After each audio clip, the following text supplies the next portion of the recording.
ارے مرحب کا قتل بھی کوئی خیبر میں قتل تھا، مرحب کا قتل بھی کوئی خیبر میں قتل تھا، ارے پھینکا تھا ذوالفقار کا صدقہ اتار کے، پھینکا تھا ذوالفقار کا صدقہ اتار کے۔ آئیے حضرت کا استقبال کر لے۔ نعرہ تکبیر، نعرہ رسالت، نعرہ رسالت۔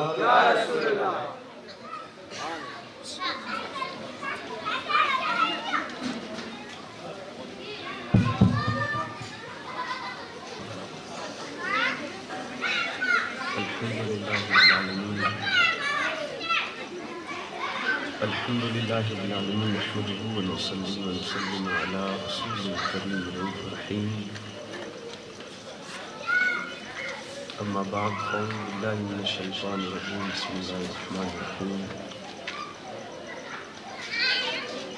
ألا إن أولياء الله لا خوف عليهم ولا هم يحزنون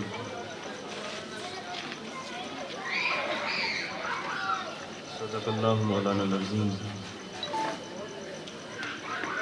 بآواز بلند درود پاک پڑھیے اللہم صلی اللہ علیہ وسلم عدد ما فی اللہ صلاۃ دائمۃ بدوام اللہ۔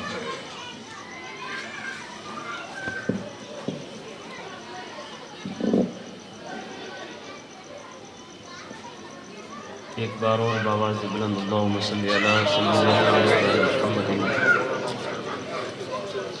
عدد ما فی اللہ صلاۃ دائمۃ بدوام اللہ۔ ہمارے پرانے آپریٹر جان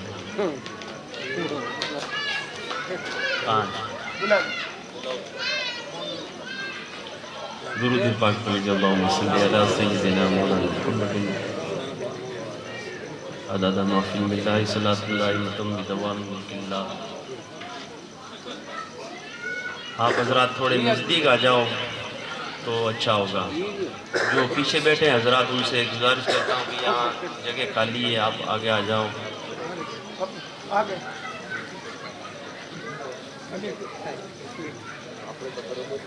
آ جاؤ یار، کیوں شرما رہے ہو؟ اللہ اکبر اللہ اکبر لا الہ الا اللہ۔ مائک دور ہی رہے اور آواز صحیح آئے۔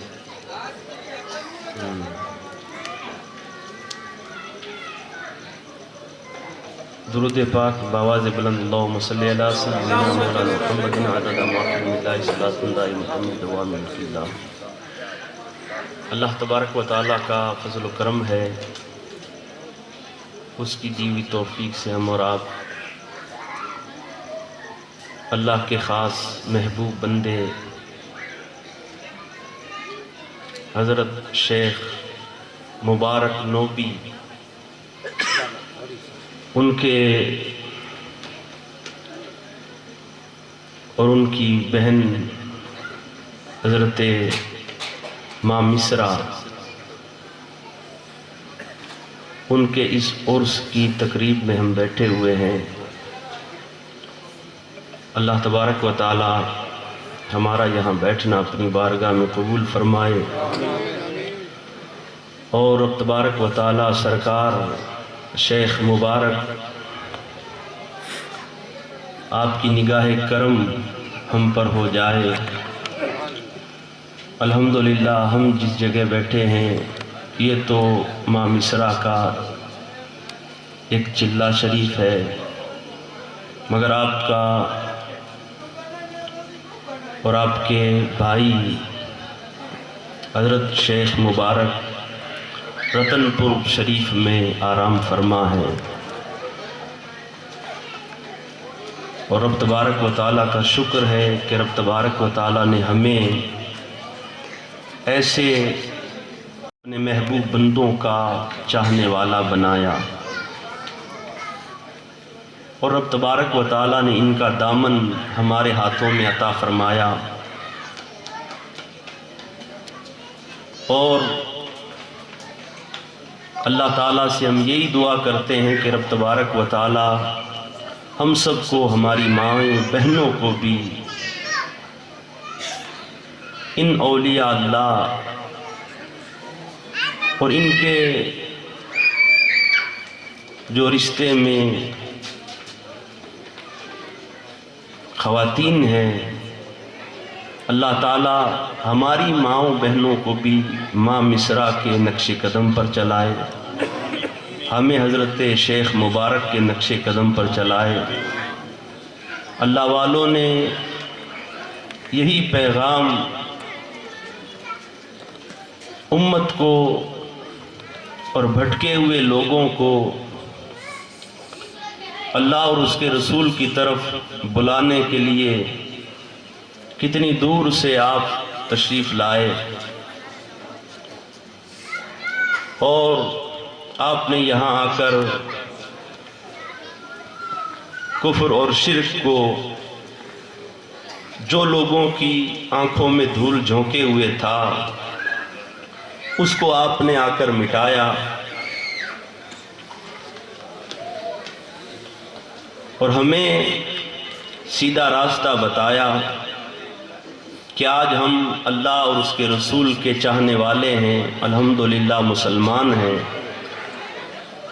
جن لوگوں نے بھی ان کے اس عرس مبارک میں جو بھی خدمات پیش کی ہے، اللہ تعالیٰ ہر ایک کی خدمت کو اپنی بارگاہ میں قبول فرمائے، ماں مصرا بھی قبول فرما لے۔ اور جب ہم کسی اللہ کے دوست کی بارگاہ میں کوئی چھوٹی سی نظر پیش کرتے ہیں تو وہ تو ہم ہمارے طریقے سے ہمارے حساب سے دیتے ہیں جتنی ہماری اوقات ہے۔ ہم ایک ان کی بارگاہ میں پھول کی پنکھڑی دیں گے تو یہ کل ہمیں میدان حشر میں باغوں کے باغ عطا فرما دیں گے۔ آج اگر ہم ان کی بارگاہ میں ایک پانی کی بوند بھی ان کی راہ میں اگر دی، ان کی بارگاہ میں پیش کی، تو یہ کل میدان حشر میں ہمیں سمندر کے سمندر عطا فرما دیں گے۔ یہ رب تبارک و تعالیٰ کے محبوبین بندے ہیں، اور اصل ان لوگوں کے محبوب وہ ہیں جو ان کے نقش قدم پر چلتے ہیں۔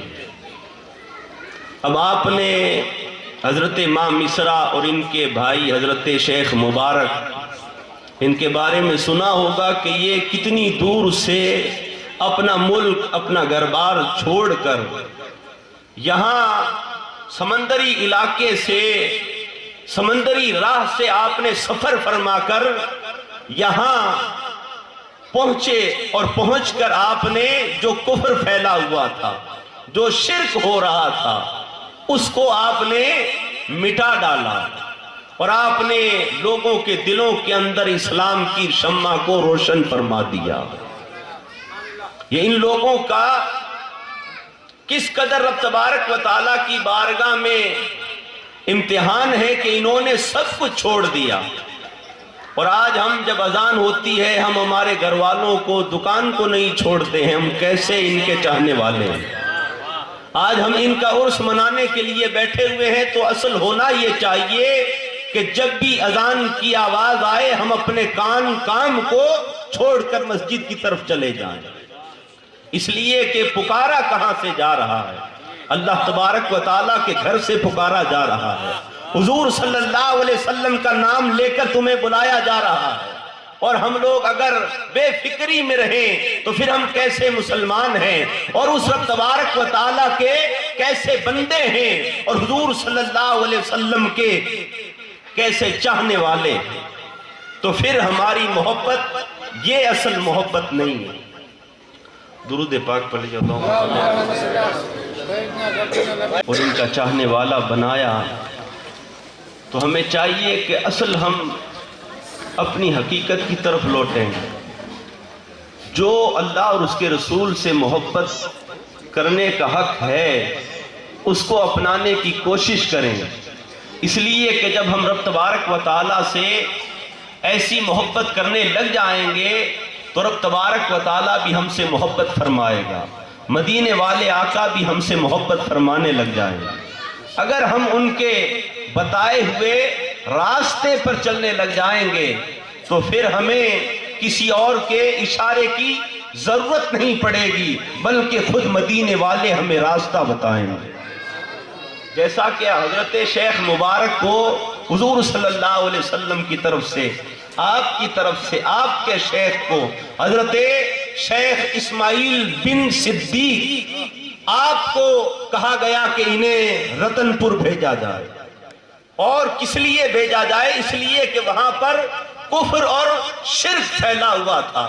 اور الحمدللہ آپ لوگ جس ہستی سے تعلق رکھتے ہو، جتنے بھی آپ حضرات سومرہ برادری ہیں، جس ہستی سے تعلق رکھتے ہیں، جو ہستی ملتان میں آرام فرما ہے، حضرت مخدوم باالحق زکریا ملتانی، آپ جس سلسلے سے ہیں الحمدللہ اسی سلسلے سے حضرت شیخ مبارک ہے، اسی سلسلے سے حضرت شیخ مبارک ہیں، آپ کے پیر و مرشد سلسلہ سہروردیہ کے بہت بڑے شیخ ہیں، اور آپ کو انہوں نے خلافت دی، اجازت دے کر آپ کو رتن پور کی طرف بھیجا گیا۔ آپ اتنی دور سے یہاں رتن پور آ کر، جو یہاں پر شرک پھیلا ہوا تھا، زمانہ جو دیوی کو پوجنے والا تھا، جو اسے سب کچھ سمجھنے والا تھا، اور اس کے خوف سے سارا علاقہ ڈرتا تھا، اس لیے کہ وہ ہر دن ایک مسلمان کی بلی چڑھائی جاتی ہے، اور ہر دن ایک مسلمان کو ذبح کیا جاتا تھا۔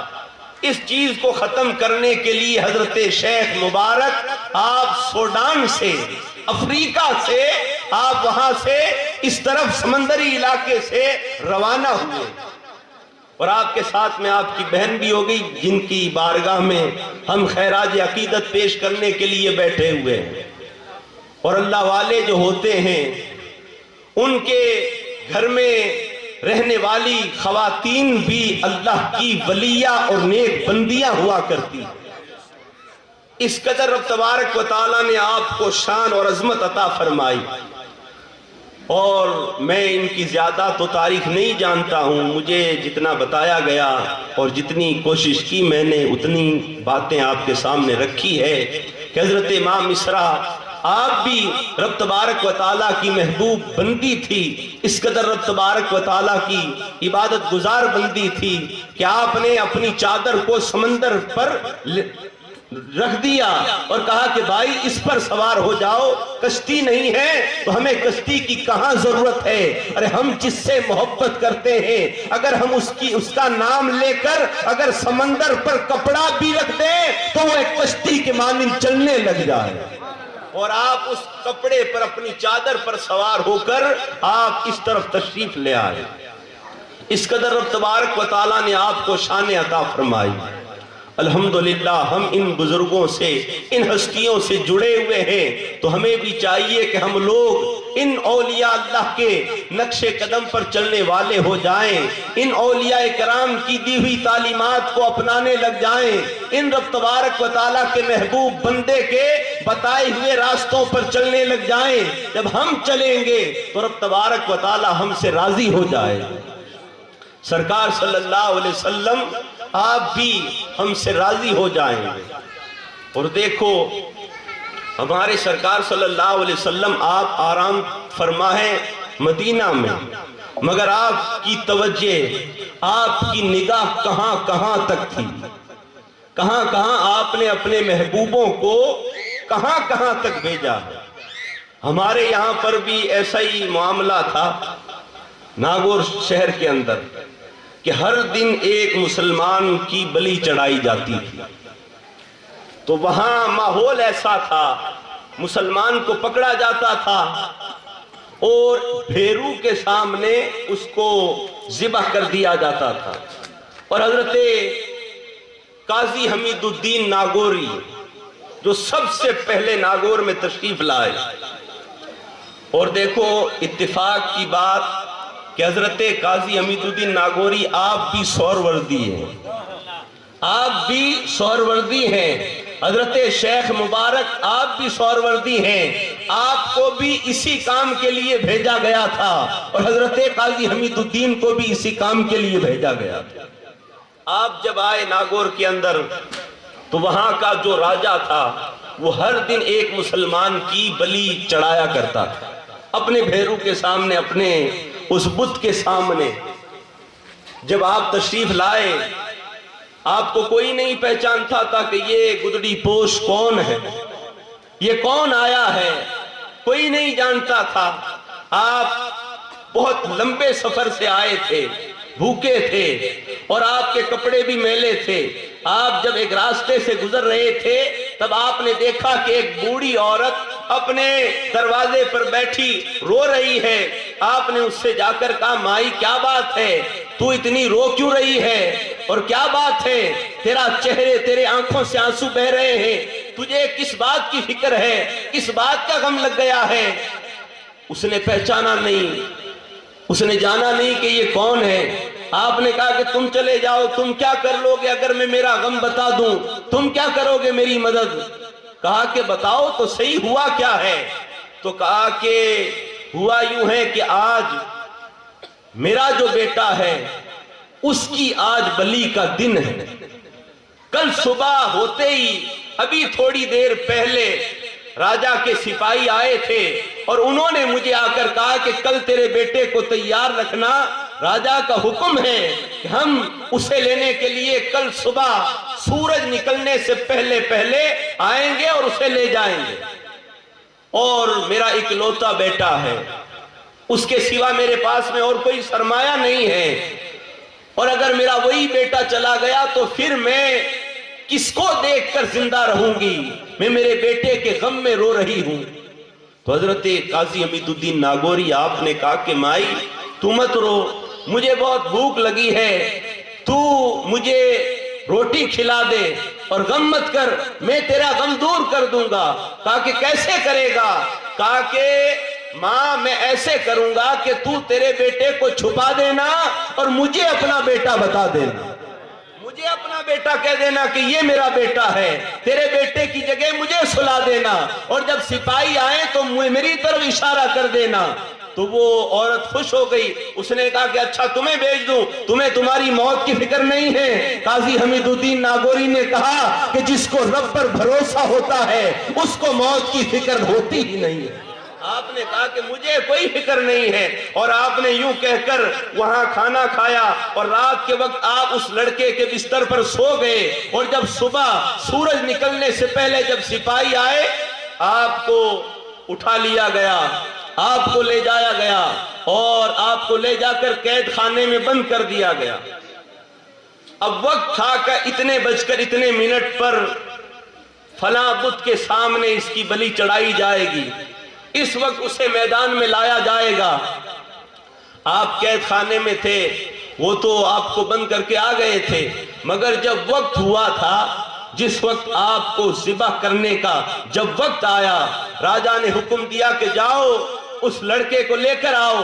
جب وہاں لینے کے لیے گئے، قید خانے میں جب جا کر دیکھا تو حضور قاضی حمید الدین ناگوری تو قید خانے میں ہے ہی نہیں، وہاں تو قید وہ تالا لگا ہوا ہے مگر آپ نہیں ہیں۔ وہ دیکھ کر حیران ہو گئے، چمک کر واپس آئے اور آ کر اپنے راجا سے کہنے لگے کہ ارے ہم جس لڑکے کو لائے تھے وہ تو ہے ہی نہیں۔ تو کہا کہاں گیا ہے؟ ڈھونڈو، وہ کہاں چلا گیا ہے؟ کہیں ہمارے بھیرو نے تو اسے نہیں اٹھا لیا ہے، جاؤ جا کر بھیرو کو دیکھو۔ جب وہ بھیرو کے سامنے آئے تو دیکھا کہ ارے جہاں پر بھیرو رکھا ہوا تھا وہ خود بھیرو بھی وہاں موجود نہیں ہے، وہ خود ہی وہاں پر نہیں ہے جس کے سامنے ذبح کیا جاتا تھا، وہ خود بت بھی وہاں پر نہیں رکھا ہوا ہے۔ انہوں نے کہا کہ ارے یہ کیا ہو گیا ہے، ہمارا بت، ہمارا خدا کہاں گیا ہے جس کی ہم عبادت کرتے ہیں، جس کو ہم پوجا کرتے ہیں، جس کے سامنے مسلمان کی بلی چڑھایا کرتے ہیں، وہ ہمارا خدا کہاں ہے؟ وہ سب حیران ہو گئے، اور اس قدر حیران ہوئے کہ وہ تلاش کرنے لگے۔ مگر تھوڑی ہی دیر بعد حضرت قاضی حمید الدین ناگوری کو قلعے کی دیوار پر کھڑے دیکھا پایا۔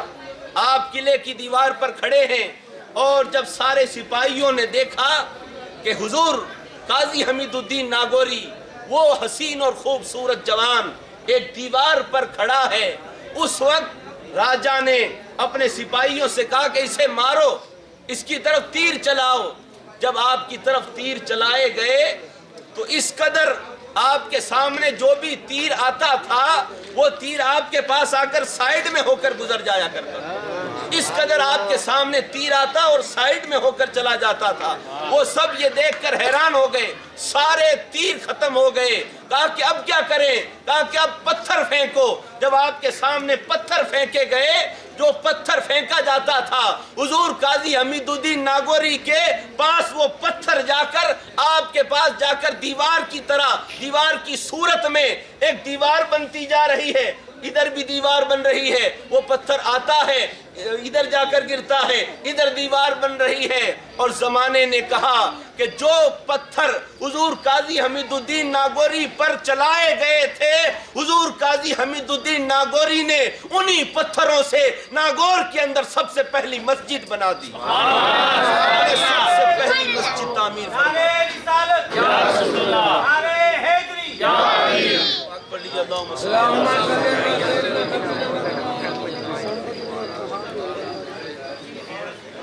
اپنے والا ہی مائک رکھنا چاہیے، وہ جو ہمیشہ رکھتے ہیں نا وہی.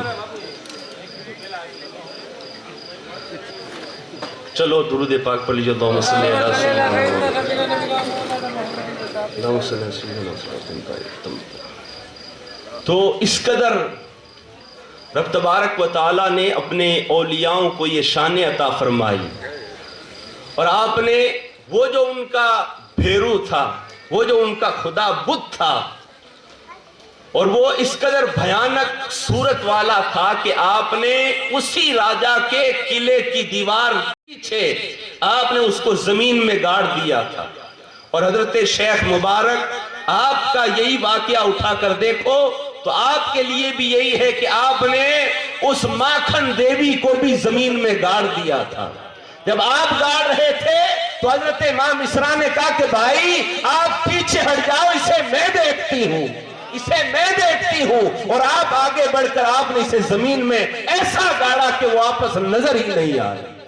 حضرت قاضی حمید الدین ناگوری آپ نے بھی اس بیرو کو ایسا زمین میں گاڑا تو اس کی چوٹی باہر رہ گئی تھی، تھوڑے سے بال نظر آ رہے تھے. جب سپاہیوں کو پتا چلا کہا کہ ارے یہاں پر ہمارا بھیرو رکھا گیا ہے، یہاں پر ہمارا بت کو ڈالا گیا ہے. انہوں نے لاکھ کوششیں کر لی، وہ نکل نہیں سکا، اس لیے کہ ڈالنے والا اللہ کا محبوب تھا. اسے کون نکال سکتا ہے؟ اسے کون واپس نکال سکتا ہے؟ اور اس کے بعد جب اس راجہ نے حضرت قاضی حمید الدین ناگوری کی یہ شان دیکھی تو اس نے بھی آپ کے سامنے گھٹنے ٹیک دیے، اس نے بھی ہاتھ جوڑ لیے اور اس نے بھی پڑھ لیا لا الہ الا اللہ محمد الرسول اللہ.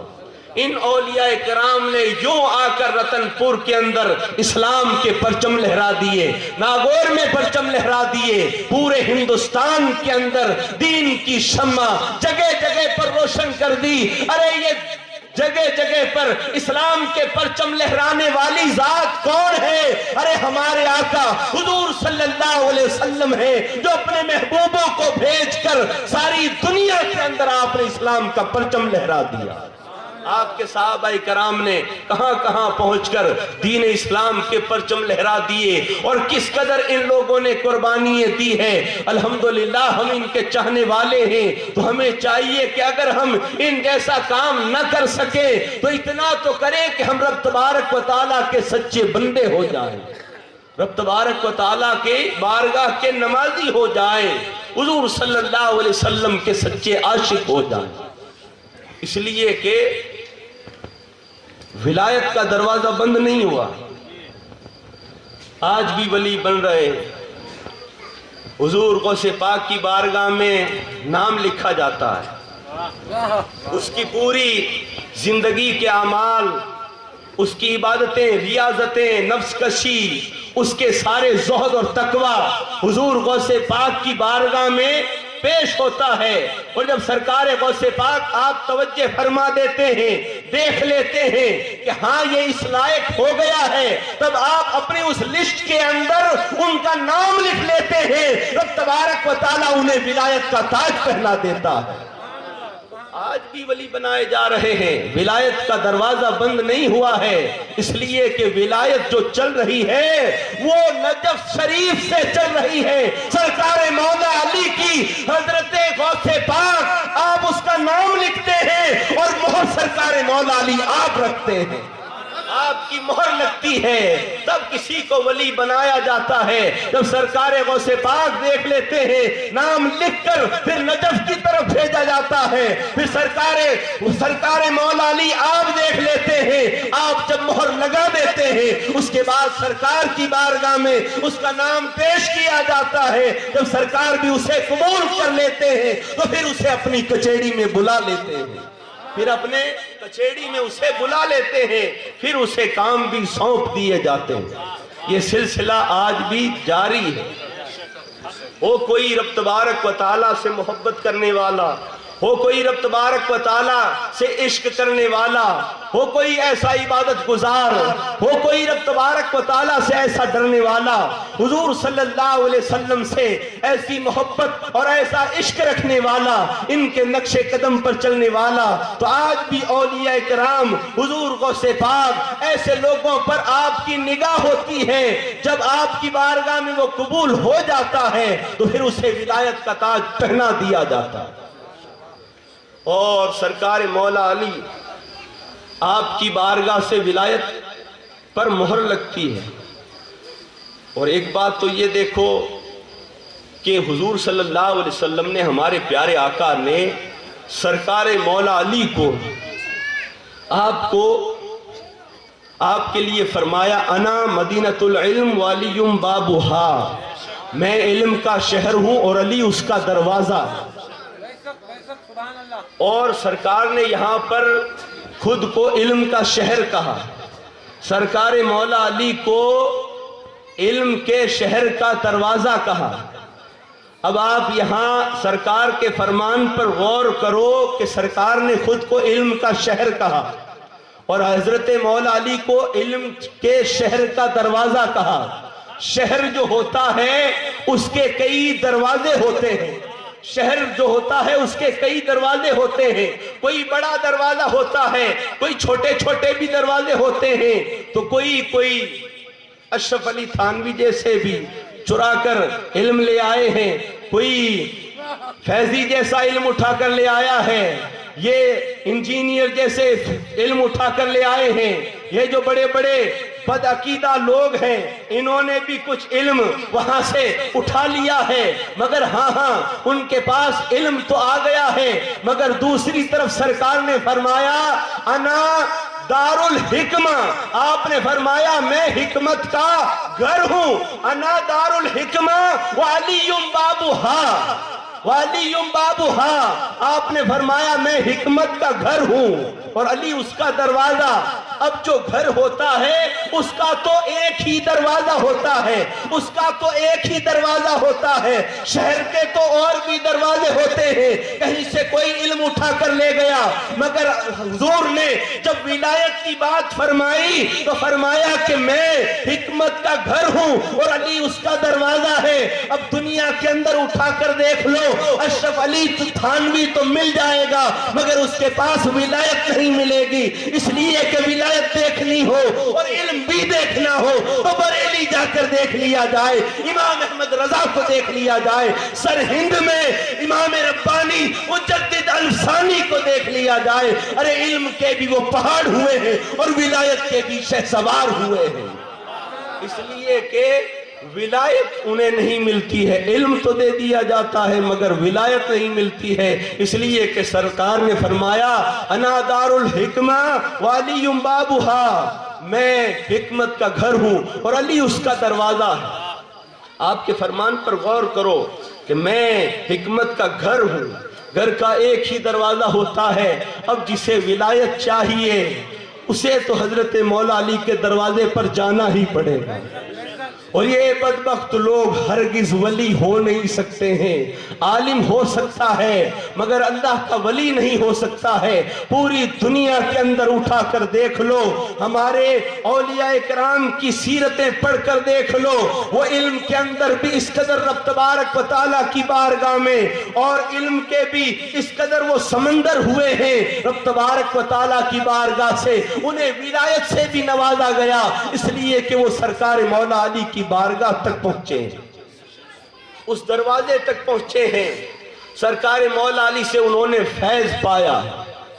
اور آپ جب نجف شریف جاؤ گے نا تو وہاں جب پہنچو گے، یہ میں خود کی بات بتا رہا ہوں، الحمدللہ آپ کی دعاؤں سے میں وہاں سرکار نے بلا لیا، تو وہاں جو میں نے دیکھا وہ بتا رہا ہوں کہ جب آپ سرکار مولا علی کی بارگاہ میں جب پہنچو گے، ابھی پہنچو گے نہیں، اس سے پہلے راستے میں چلو گے، تب آپ کو حضور سرکار مولا علی کی بارگاہ میں نہیں پہنچو گے، اس سے پہلے راستے میں چلتے چلتے اگر آپ غور کرو گے تو آپ کو کہیں کہیں بغداد کا نقشہ نظر آئے گا، کہیں کہیں تمہیں اجمیر کا نقشہ نظر آئے گا، کہیں کہیں تمہیں کلیر کا نقشہ نظر آئے گا، کہیں کہیں تمہیں دہلی کا نظام الدین اولیاء کے روزے کا نقشہ نظر آئے گا، کہیں کہیں بابا فرید کے آپ کے روزے کا نقشہ نظر آئے گا۔ آپ وہاں پہنچو گے تو آپ کو یہ جتنے بھی دنیا کے اندر اولیاء کرام ہیں، ان سب کے جلوے حضور مولا علی کی بارگاہ میں نظر آئیں گے، اس لیے کہ یہ دنیا کے اندر تو ولایت پھیلی ہے سرکار مولا علی ہی کی بارگاہ سے پھیلی ہے، اس لیے وہاں پر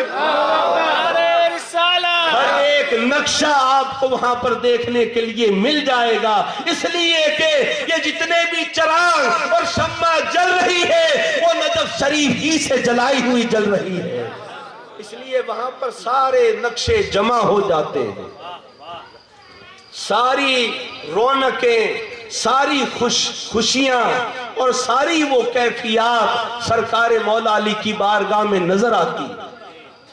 اور دیکھو حضور پاک صلی اللہ علیہ وسلم نے حضرت سیدنا صدیق اکبر، حضرت سیدنا عمر فاروق رضی اللہ تعالیٰ عنہ، ان ہستیوں کو اپنے پاس میں رکھا، ان ہستیوں کو اپنے پاس میں رکھا اور سرکار مولا علی کو نجف شریف میں رکھا۔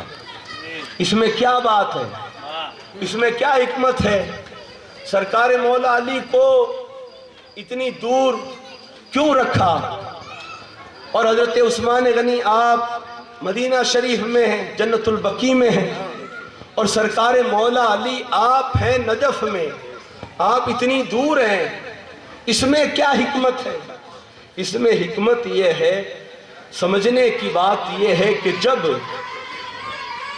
میں مثال کے طور پر کہوں کہ اگر یہاں پر شاہ نواز باپو ہیں، یہ بیٹھے ہیں، اور ان کے پاس میں کوئی آ جائے اپنے بچے کو لے کر کہ باپو آپ آل رسول ہو، آپ میرے بچے پر پھونک مار دو یا اپنا ہاتھ اس کے سر پر رکھ دو، اور اگر یہ جہاں پر بیٹھے ہوئے ہوں ان کے اگر پیر بیٹھے ہوئے ہوں تو پھر یہ کہیں گے کہ نہیں، میں ایسا نہیں کروں گا، میرے پیر بیٹھے ہوئے ہیں، میرے حضرت بیٹھے ہوئے ہیں، میرے استاد بیٹھے ہوئے ہیں، ان سے ہاتھ رکھواؤ، میں یہ ان کے سامنے یہ جرت نہیں کر سکتا ہوں، تم ان سے ہاتھ پھیراؤ، ان سے پھونک مرواؤ، ان سے تم دعا لو، ان کے ہوتے ہوئے میں تمہیں کچھ دوں، ان کے سامنے میری ہمت نہیں ہوتی۔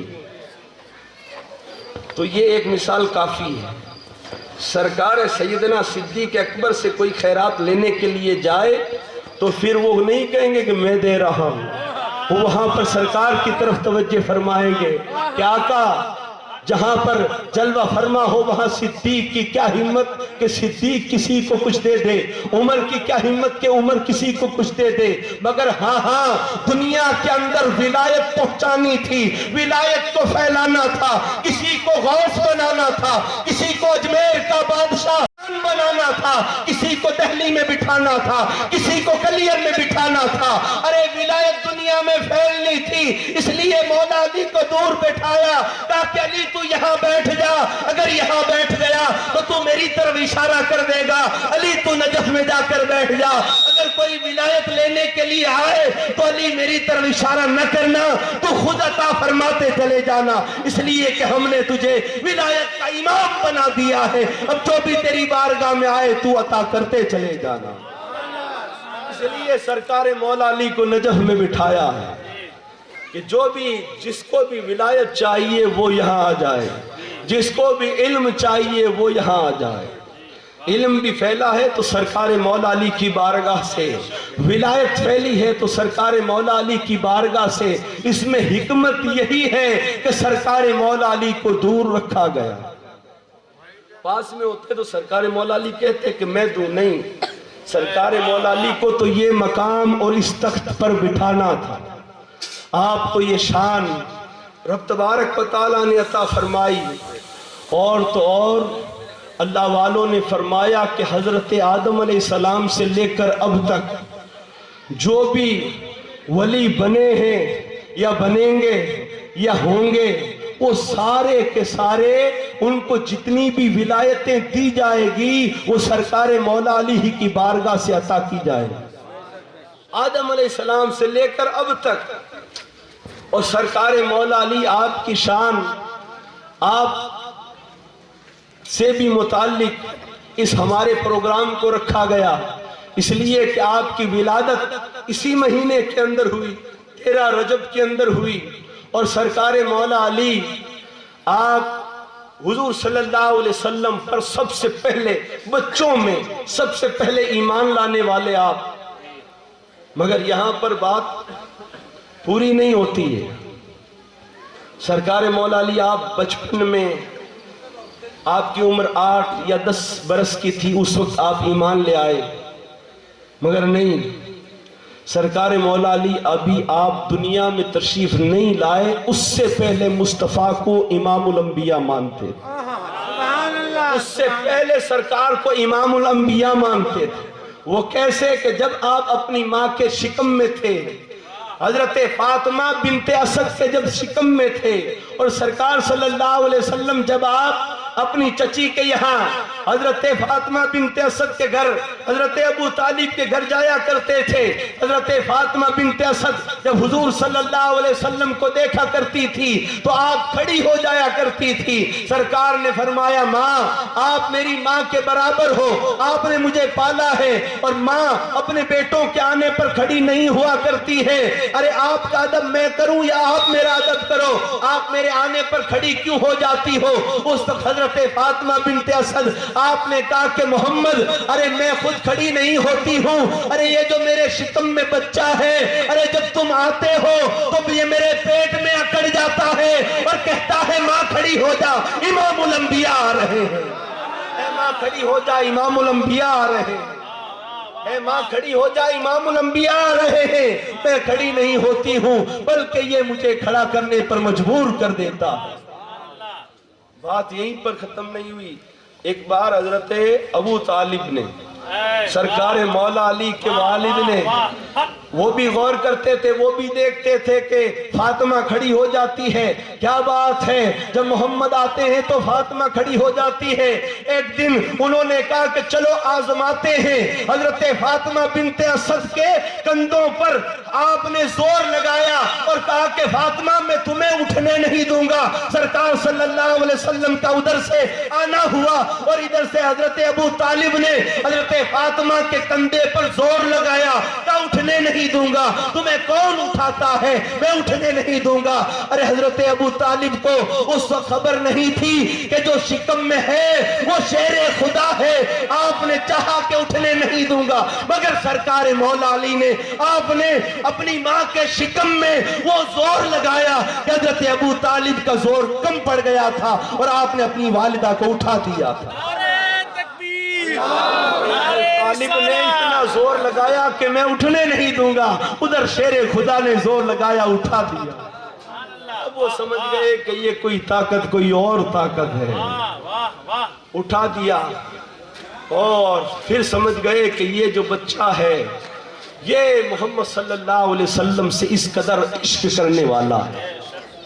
اور سرکار صلی اللہ علیہ وسلم آپ اس قدر سرکار مولا علی آپ کی والدہ آپ کے والد کے پاس اس قدر آیا جایا کرتے تھے کہ حضرت ابو طالب خود حضور صلی اللہ علیہ وسلم آپ کو اس قدر محبت سے اس قدر پیار کیا کرتے تھے، اپنے بیٹوں سے زیادہ حضرت ابو طالب حضور صلی اللہ علیہ وسلم کو چاہتے تھے، پیار کرتے تھے، محبت کرتے تھے۔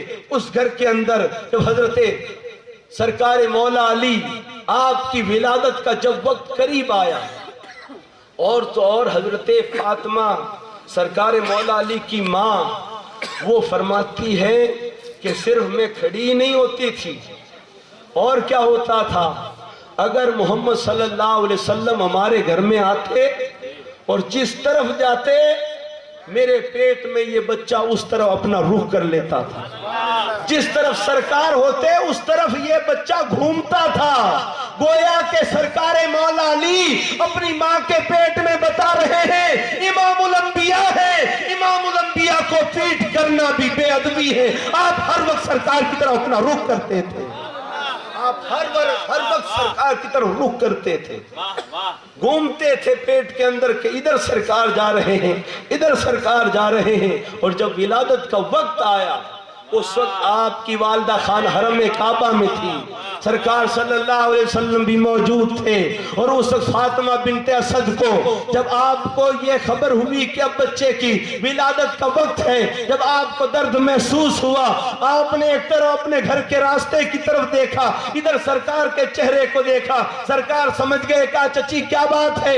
آپ نے کہا کہ بیٹا لگتا ہے بچے کی ولادت کا وقت آ گیا ہے۔ آپ نے کہا کیا کروں؟ سرکار نے کہا کہ ماں گھر چلی جاؤ، چچی گھر چلی جاؤ، تاکہ بیٹا گھر نہیں جا سکتی ہوں۔ اس وقت کیا ہوتا ہے، اس وقت خانہ کعبہ کی دیواروں سے آواز آتی ہے، فاطمہ اگر تیرے گھر نہیں جا سکتی ہے تو خدا کے گھر میں آ جا، خدا کے گھر میں آ جا، خدا کے گھر میں آ جا۔ اور خانہ کعبہ کی دیوار پھٹتی ہے، حضرت فاطمہ کعبے کے اندر داخل ہوتی ہے، وہاں پر سرکار مولا علی کی آپ کی ولادت ہو جاتی ہے، وہاں پر آپ کی ولادت ہو رہی ہے، خانہ کعبہ کے اندر ولادت ہو رہی ہے۔ آج ہماری عورتوں کے بچے ہو تو وہ 40 دن تک نفاس میں رہتی ہے، پاک نہیں ہوتی ہے، مگر سرکار مولا علی کیسے پاک ہے، آپ کی والدہ کیسے پاک ہے کہ اللہ کے گھر میں آپ کی ولادت ہو رہی ہے، اور وہ گھر بھی وہ گھر ہے جو امام المساجد ہے، امام المساجد ہے، ساری مسجدوں کا امام خانہ کعبہ ہے، اور آنے والا بھی امام الاولیاء ہے۔ سرکار مولا علی اس گھر کے اندر آپ کی ولادت ہوتی ہے۔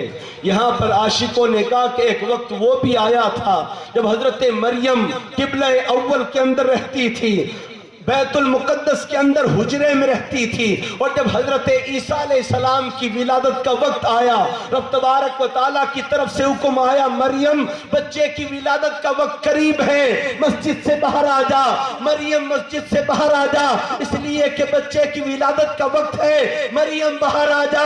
اور ادھر سرکار مولا علی کی ماں ہے جس کو کہا جا رہا ہے فاطمہ اللہ کے گھر میں آ جا، فاطمہ اللہ کے گھر میں آ جا۔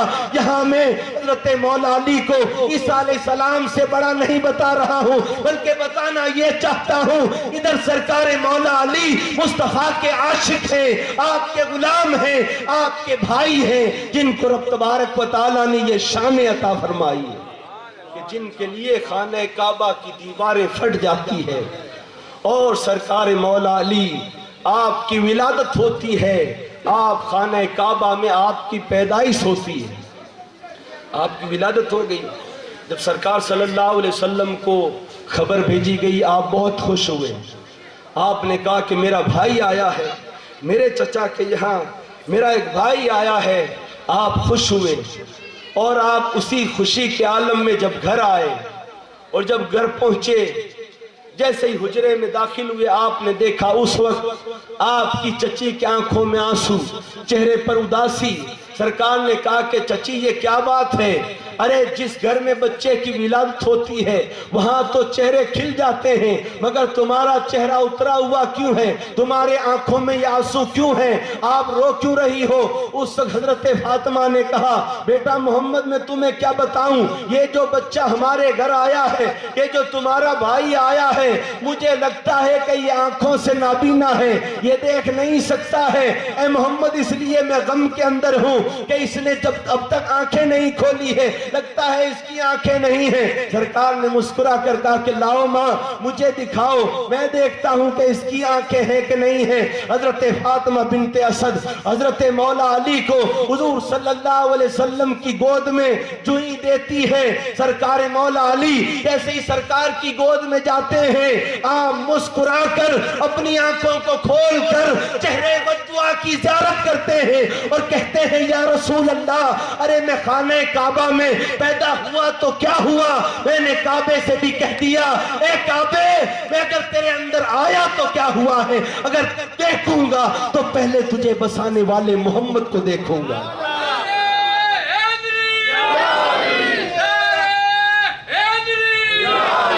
تیرے اندر آ گیا تو کیا ہوا اے کعبے، تجھے تو بعد میں دیکھوں گا، پہلے تجھے بسانے والے محمد کو دیکھوں گا۔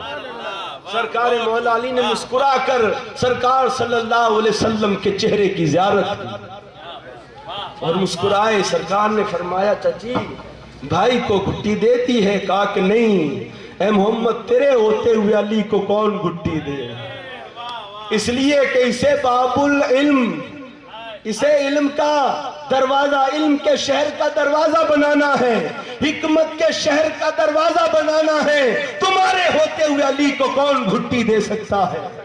تو پھر سرکار صلی اللہ علیہ وسلم دیکھو گھٹی بھی کیسی دی۔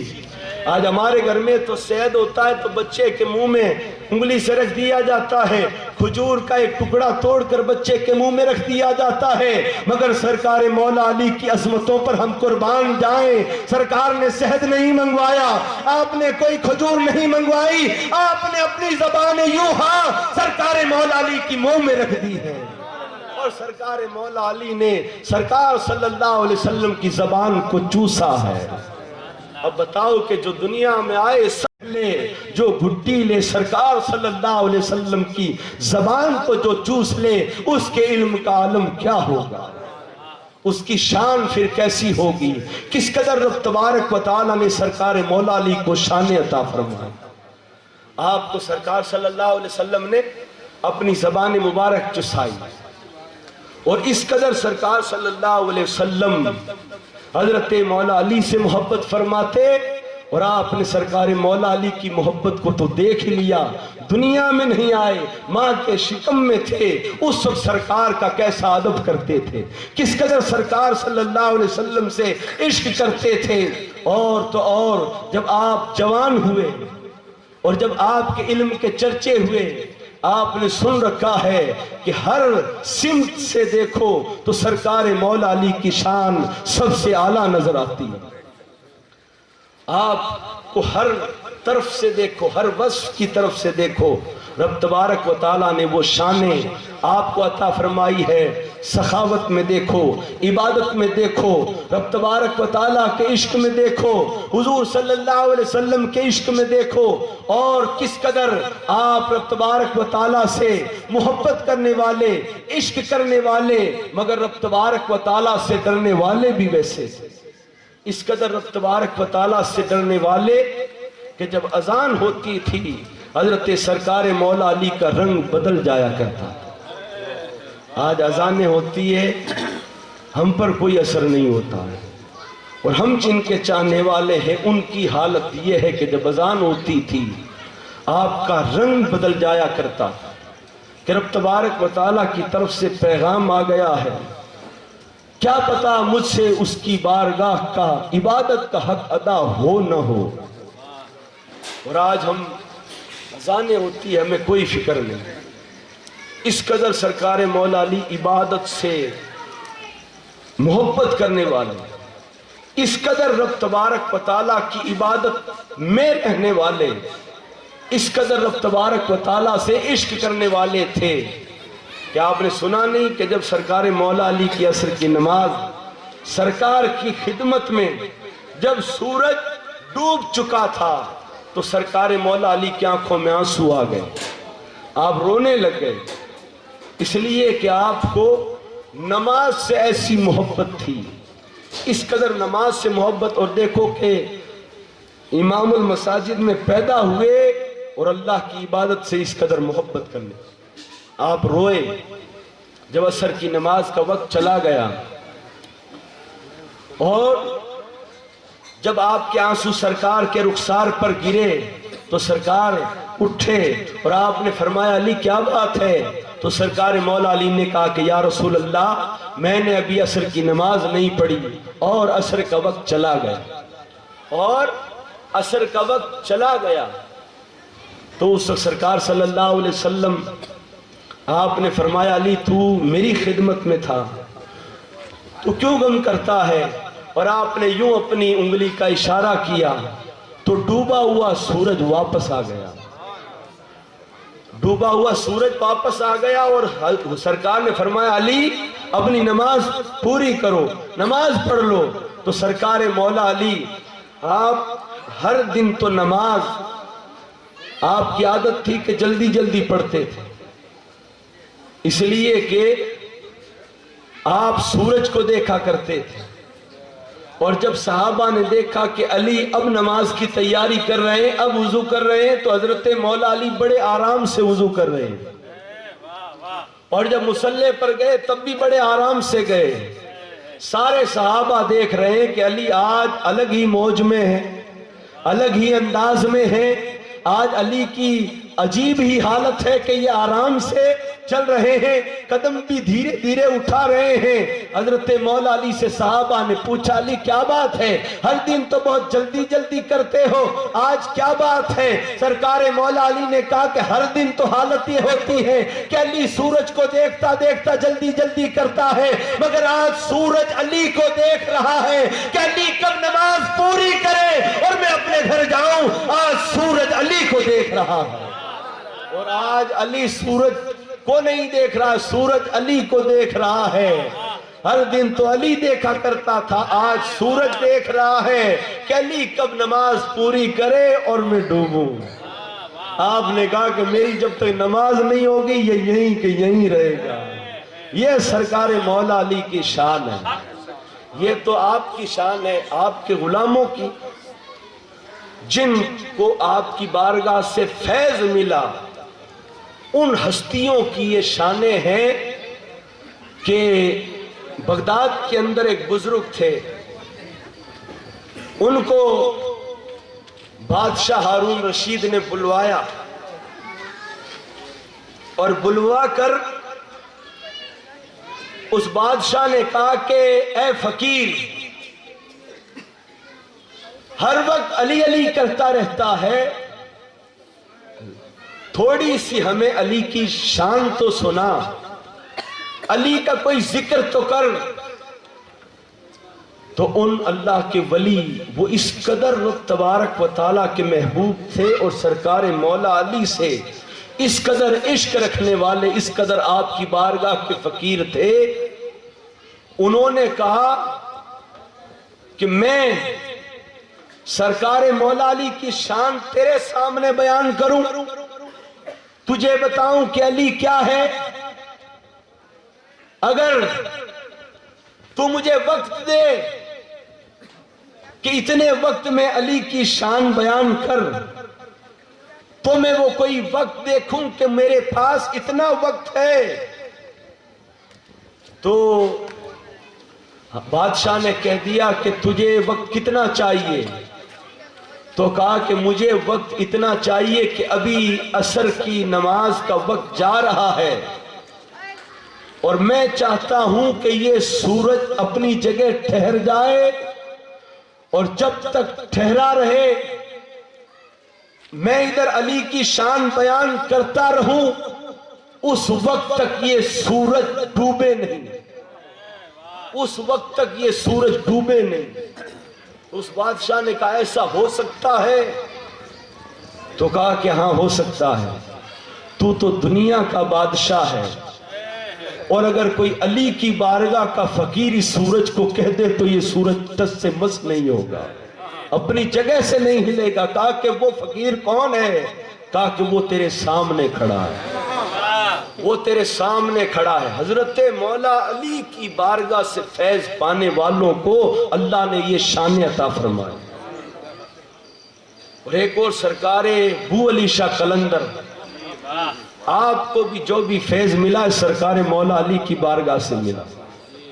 آپ چاہتے تھے کہ میں علی بن جاؤں، علی ہو جاؤں، اس قدر آپ نے عبادت کی، 12 سال تک آپ دریا کے اندر رہے، اتنے دریا کے اندر رہے، آپ کے پورے جسم، جو دریا میں جسم تھا اس کو مچھیوں نے گوشت آپ کا نکال لیا تھا، ہڈیاں رہ گئی تھی، آپ اس سمندر سے نہیں نکلے، آپ نے کہا کہ مولا علی بنا دے، علی بنا دے۔ رب تبارک و تعالیٰ کی طرف سے آواز آتی ہے کہ علی تو کوئی ہو ہی نہیں سکتا، علی تو کوئی ہو ہی نہیں سکتا ہے۔ پھر کوئی ایک بجلی سی چمکی اور حضرت ابو علی شاہ قلندر کو سمندر سے باہر لائی۔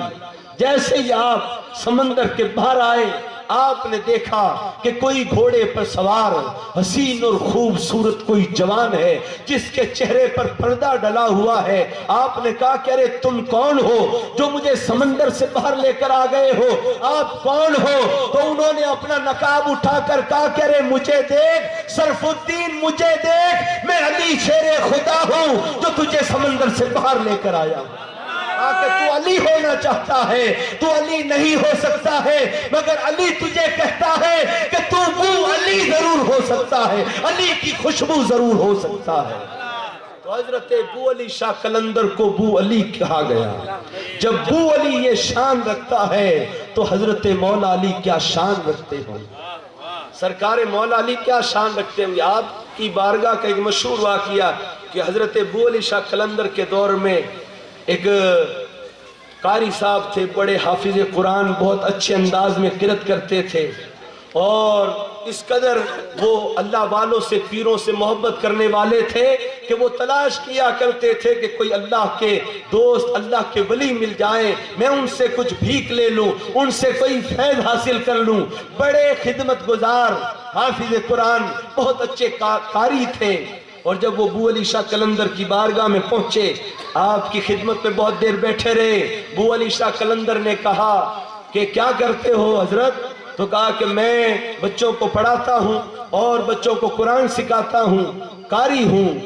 کہا کہ اچھا حافظ قرآن بھی ہو؟ کہا کہ ہاں حافظ قرآن بھی ہوں۔ تو حضرت بو علی شاہ قلندر آپ نے کہا کہ تو کیوں نہیں قاری صاحب آپ ایسا کرو کہ آپ فجر کی نماز کے بعد میرے پاس آ جاؤ اور مجھے کچھ قرآن کے رکوع سنا دو تاکہ میرے دل کو سکون مل جائے۔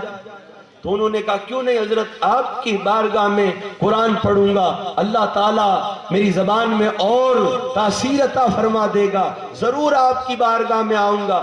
وہ ہر فجر کی نماز کے بعد بو علی شاہ قلندر کی بارگاہ میں آ کر آپ کو قرآن سنایا کرتے تھے، اور حضرت بو علی شاہ قلندر اپنی آنکھوں کو بند کر کے رب تبارک و تعالیٰ کے جلووں میں گم ہو جایا کرتے تھے۔ ادھر قاری صاحب قرآن پڑھتے رہتے تھے۔ یہ سلسلہ چلتا رہا۔ ایک دن قاری صاحب کو کہا گیا کہ ہمارے فلاں قبرستان کے اندر ایک اور اللہ کے ولی، ایک مست اور مجذوب آئے ہیں۔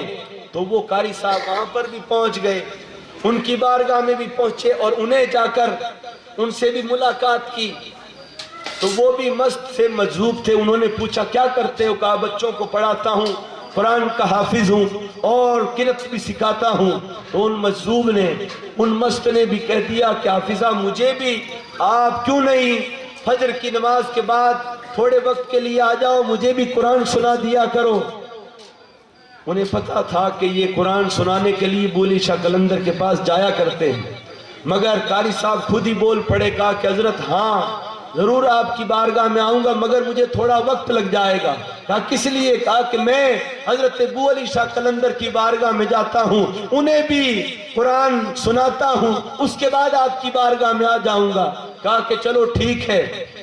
اب ادھر قرآن سنا کر ادھر جاتے تھے، تو ہر دن یہ سلسلہ چل رہا تھا۔ ایک دن قرآن کے اندر کچھ ایسی آیات کا ذکر ہو رہا تھا، رب تبارک و تعالیٰ کے عشق کی باتیں ہو رہی تھی۔ حضرت ابو علی شاہ قلندر آپ رب تبارک و تعالیٰ کے جلووں میں، عشق میں ایسے ہوئے کہ قاری صاحب نے ایک رکوع پڑھ دیا، آپ خاموش ہوئے۔ ابو علی شاہ قلندر نے کہا کہ پڑھتے رہو قاری صاحب پڑھتے رہو۔ آپ نے دوسرا رکوع شروع کر دیا، آپ پڑھتے رہے، دوسرا رکوع بھی مکمل ہو گیا۔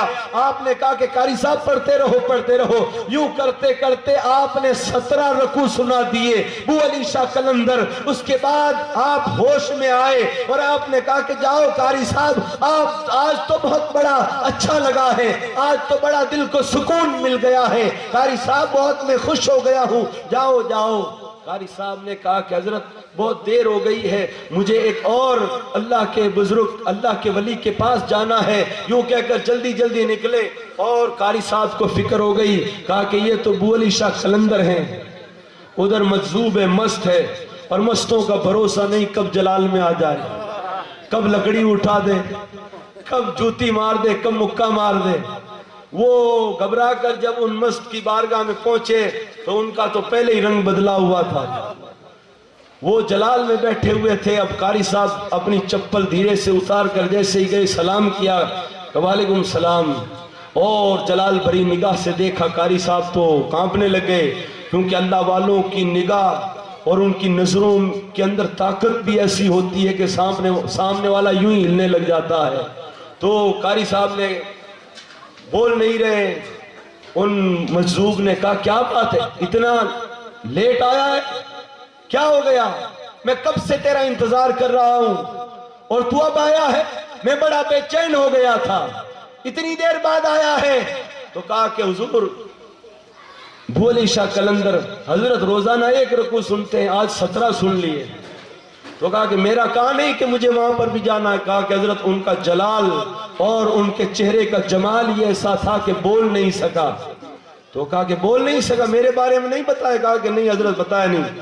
کہا کہ تجھے میری بارگاہ کا ادب پتہ نہیں ہے، چلا جا یہاں سے، تو نکل جا یہاں سے، اور تو میری بارگاہ میں میرے پاس واپس نہ آنا، جا چلا جا، اس لیے کہ اب تو صبح کا سورج بھی نہیں دیکھے گا۔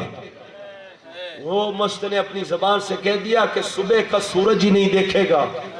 اب قاری صاحب کانپنے لگ گئے، پیروں میں گر گئے، کہا حضرت ایسے مت کرو، ایسے مت کرو۔ اس لیے قاری صاحب جانتے تھے کہ مجذوبوں کی زبان سے جو نکل جاتا ہے وہ ہو جاتا ہے۔ وہ پیروں میں گر گئے، رونے لگے، کہا کہ حضرت معاف کر دو، اپنے کلمات واپس لے لو، حضرت میرے بیوی بچے ہیں، چھوٹے چھوٹے بچے ہیں، حضرت مجھ پر ترس کرو۔ کہا کہ نہیں، مجذوب کی زبان سے جو بات نکل گئی ہے وہ نکل گئی ہے، جا اب چلا جا، اپنے گھر والوں سے جا کر مل۔ اب وہ جلال میں تھے، قاری صاحب ڈرے، کہا کہ چلو صبح کا سورج نہیں دیکھوں گا، اگر اور تھوڑی دیر رہا تو یہ رات کی اندھیری بھی نہیں دیکھوں۔ انہوں نے کہا چلو اب کیا کریں، بڑے فکر مندی کی حالت میں کہا کہ میں نے یہ کیا کر دیا، میں نے تو سوچا تھا کہ ان اللہ والوں سے کچھ انعام ملے گا، ان کی بارگاہ سے کچھ فیض ملے گا، انہوں نے تو الٹا اور ہی کچھ دے دیا۔ وہ قاری صاحب گھبراتے ہوئے فکر مندی کی حالت میں اپنے گھر کی طرف جب جا رہے تھے، راستے میں سرکار ابو علی شاہ قلندر آپ کی خانقاہ آیا کرتی تھی۔ جب آپ وہاں سے گزر رہے تھے، قاری صاحب کی گردن جھکی ہوئی تھی اور سوچ رہے تھے کہ صبح کا سورج نہیں دیکھوں گا، مر جاؤں گا، فکر مندی کی حالت میں جا رہے تھے۔ تو حضرت ابو علی شاہ قلندر نے دیکھ لیا کہ قاری صاحب آج اداس ہیں، واپس اداس لوٹے، کیا بات ہے؟ کہا قاری صاحب کیا بات ہے، اداس کہاں جا رہے ہو؟ تو قاری صاحب نے راستے سے ہی کہا حضرت میں تو جا رہا ہوں، میرے بیوی بچوں کا خیال رکھنا۔ کہا میرے بیوی بچوں کا خیال رکھنا۔ کہا ارے بات کیا ہوئی ہے، اتنا فکر مند اور رو رہا ہے، کیا بات ہوئی، یہاں اندر آ۔ جب وہ قاضی صاحب اندر گئے، ابو علی شاہ قلندر کی بارگاہ میں جا کر بیٹھے، کہا بات کیا ہوئی، رو کیوں رہا ہے؟ کہا کہ نہیں حضرت بس میرے بیوی بچوں کا خیال رکھنا، اپنے مریدوں سے کہنا ان کے لیے کچھ انتظام کر دے کبھی کبھار۔ تو کہا نہیں ہوا کیا؟ کہا کہ نہیں حضرت ہوا کچھ نہیں۔ کہا کہ بتا کیا ہوا؟ کہا حضرت آپ روزانہ ایک رکوع سنتے، آج 17 سن لیے، میری تو موت آ گئی۔ کہا کیا موت آ گئی؟ کہا کہ میں آپ کو سنا کر وہ مجذوب کو سنانے کے لیے جاتا تھا۔ کہا کہ ہاں تو کہا وہ تو جلال میں آ گئے۔ اور انہوں نے کہہ دیا کہ تو صبح کا سورج ہی نہیں دیکھے گا. کہا کہ اچھا یہ بات ہوئی. کہا کہ ہاں اب یہ بات نہیں کہوں تو اور کیا کہوں حضرت بتاؤ. اب وہ روتے روتے یوں کہہ رہے ہیں. اور تو بو علی شاہ قلندر اب دیکھو بو علی ہے, کیا ہے بو علی ہے. تو آپ مسکرائے, آپ نے کہا کہ ایسا کہہ دیا. کہا کہ ہاں. تو کہا کیا کہا اس نے؟ کہا کہ انہوں نے کہا کہ صبح کا سورج نہیں دیکھے گا, صبح کا سورج نکلنے سے پہلے پہلے تو مر جائے گا, موت آ جائے گی. کہا کہ اچھا ایسے کہا. واپس سے بول کیا کہا؟ کہا کہ صبح کا سورج نہیں دیکھے گا. تو کہا کہ اچھا یوں کہا. کہا قاری مجذوب کے بولوں میں الفاظ میں گنجائش ہے, گنجائش ہے. تو قاری صاحب چمک گئے. کہا کہ حضرت ہے کچھ گنجائش, ہے کچھ گنجائش؟ کہا کہ ہاں ہے گنجائش. کہا ہے کیا گنجائش بتاؤ. تو کہا کہ گنجائش ہے. کہا حضرت بتاؤ. جلدی جلدی پیر دبانے لگے. کہا حضرت کچھ کرم کر دیں گے, کچھ پلٹ دیں گے. تو کہا حضرت بتاؤ کیا ہے. ادھر یہ باتیں ہو رہی تھی, ادھر وہ مجذوب کا غصہ ٹھنڈا ہوا. انہوں نے کہا بیچارہ قاری روزانہ قرآن سناتا تھا, بغیر نذرانے کے آتا تھا, میری خدمت میں آتا تھا, مجھ سے محبت کرتا تھا, میں نے یوں ہی اسے بول دیا ہے. اب وہ بیچارہ ساری رات سوئے گا نہیں, روتا رہے گا, ڈرتا رہے گا. وہ قبرستان کی باؤنڈری سے نکلے اور قاری کو ڈھونڈتے ڈھونڈتے جب حضرت ابو علی شاہ قلندر کے آپ کی خانقاہ کے آگے سے گزر رہے تھے, تب دیکھا کہ وہ قاری ابو علی شاہ قلندر کے قدموں کو دبا رہا ہے. باہر سے ہی مجذوب, اللہ کے دوست اللہ کے دوستوں کا ادب کرتے ہیں, باہر سے ہی مجذوب نے کہا او قاری باہر آ, قاری باہر آ. قاری کو آواز دی, قاری کہا کہ باہر آ. تو قاری صاحب نے دیکھا تو چمک گیا. قاری کہا کہ حضرت موت تو باہر ہی آ گئی. کہا یہ تو یہیں آ گیا. کہا کیا ہوا؟ کہا کہ وہ مجذوب یہاں آ گیا, یہ تو مجھے ابھی مارے گا. کہا کہ نہیں نہیں یہ کچھ کہنے کے لیے آئے ہیں, جا. کہا کہ کیا کہیں گے؟ تو کہا کہ جا کچھ بات کر لے, واپس تجھے اپنے الفاظ لینے کے لیے آئے ہوں گے, تجھے سمجھانے کے لیے آئے ہوں گے, جا چلا جا. کہا کہ نہیں حضرت آپ گنجائش بتاؤ, کیا گنجائش ہے وہ بتاؤ پہلے کہ کیا گنجائش ہے. تو حضرت ابو علی شاہ قلندر نے کہا کہ کیا کہا تھا مجذوب نے؟ کہا کہ سورج نکلنے سے پہلے مر جائے گا. تو ابو علی شاہ قلندر نے کہا کہ ہم سورج نکلنے ہی نہیں دیں گے, ہم سورج نکلنے ہی نہیں دیں گے اور تو مرے گا بھی نہیں. قاری کود پڑا. قاری نے کہا ایسا ہو سکتا ہے؟ ابو علی شاہ قلندر نے کہا کہ ہاں جب ابو علی کہہ دے تو ہو سکتا ہے, اس لیے کہ یہ تو ابو علی ہے, ادھر مولا علی ہے, تو پھر مولا علی کے لیے ڈوبا ہوا سورج باہر کیوں نہ آئے. یہ شان حضرت مولا علی کے بارگاہ کے شیروں کی ہے, تو خدا کے شیر کی شان کیا ہوگی. تو حضرت ابو علی شاہ قلندر نے کہا کہ ہم سورج نکلنے ہی نہیں دیں گے. تو کہا کہ اچھا حضرت ایسا ہوگا. کہا کہ ہاں. تو قاری جوش میں آ گئے, قاری جوش میں آ گیا. باہر مجذوب کہہ رہے قاری واپس آ جا. تو کہا کہ نہیں نہیں آپ باہر ہی رہو, میں نہیں آؤں گا, آپ سورج نکالو, ہم سورج نکلنے ہی نہیں دیں گے. آپ سورج نکالو, ہم سورج نکلنے ہی نہیں دیں گے. یہ اللہ والوں کی شان ہے, جو حضرت مولا علی کی بارگاہ سے فیض پانے والے ہستیاں ہیں. رب تبارک و تعالیٰ نے انہیں یہ شان عطا فرمائی ہے. تو سرکار مولا علی کے لیے سورج کیوں نہیں باہر آئے؟ اور آپ کی شجاعت دیکھو, سخاوت دیکھو, کسی بھی طرف سے دیکھو, بے مثال ہے. اس قدر رب تبارک و تعالیٰ نے آپ کو شان عطا فرمائی ہے, مقام عطا فرمایا ہے. اس قدر رب تبارک و تعالیٰ کی عبادت کرنے والے. اور سرکار صلی اللہ علیہ وسلم نے جب جنگ خیبر کا جب وقت آیا تھا, بڑا لمبا واقعہ ہے خیبر کا, کہ آپ نے خیبر کا دروازہ کیسے آپ نے اکھیڑا تھا. خیبر وہ یہودی قلعے کو اس زمانے میں خیبر کہتے تھے, اور اس ایک قلعے کے اندر 8 قلعے اور موجود تھے. اس قدر وہ بڑا قلعہ تھا. اور سرکار صلی اللہ علیہ وسلم نے اپنے 1400 صحابہ کو لے کر قلعہ خیبر کو فتح کرنے کے لیے جب آپ پہنچے تھے, 1 مہینہ لگ گیا تھا، اس لیے کہ یہودی اس قلعے کے اندر بند ہو گئے تھے اور وہ دروازہ نہیں کھول رہے تھے، اس لیے کہ اگر وہ دروازہ کھولیں تو مسلمان اندر داخل ہو جائیں۔ اور سرکار صلی اللہ علیہ وسلم آپ کی جب یہودیوں کو خبر ہوئی تو یہودیوں کو اس قدر خوف طاری ہوا، اس قدر وہ یہودی ڈرے، اس لیے کہ سرکار نے فرمایا میرے رب نے مجھے وہ طاقت اور وہ روب اور جلال عطا فرمایا ہے کہ اگر میرا دشمن 1 مہینے کی مسافت کی دوری پر ہو اور اگر میں پہنچ جاؤں تو میرا دشمن کانپنے لگ جائے۔ 1 مہینے کی مسافت کی دوری پر اگر میں پہنچ جاؤں تو میرا دشمن کانپنے لگ جائے۔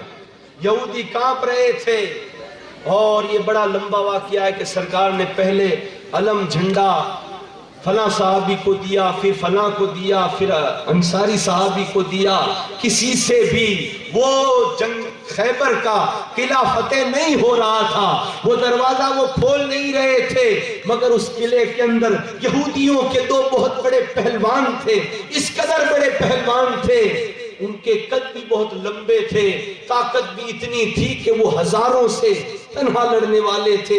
2 بھائی تھے، ایک تو حارث، ایک کا نام ہے حارث، جو سب سے پہلے سرکار مولا علی کی بارگاہ میں آپ کے سامنے آیا اور آپ نے اپنی تلوار کا ایک ہی وار کیا، اس کے جسم کے 2 ٹکڑے کر دیے۔ اس کی وجہ سے یہودی واپس گھبرا کر انہوں نے واپس قلعے کا دروازہ بند کر لیا۔ پھر دن گزرتے رہے، پھر دن گزرتے رہے، سرکار مولا علی کی آنکھوں میں درد ہوا، آپ کی آنکھیں سرخ ہو گئی تھی اور آپ واپس شہر مدینہ چلے گئے تھے۔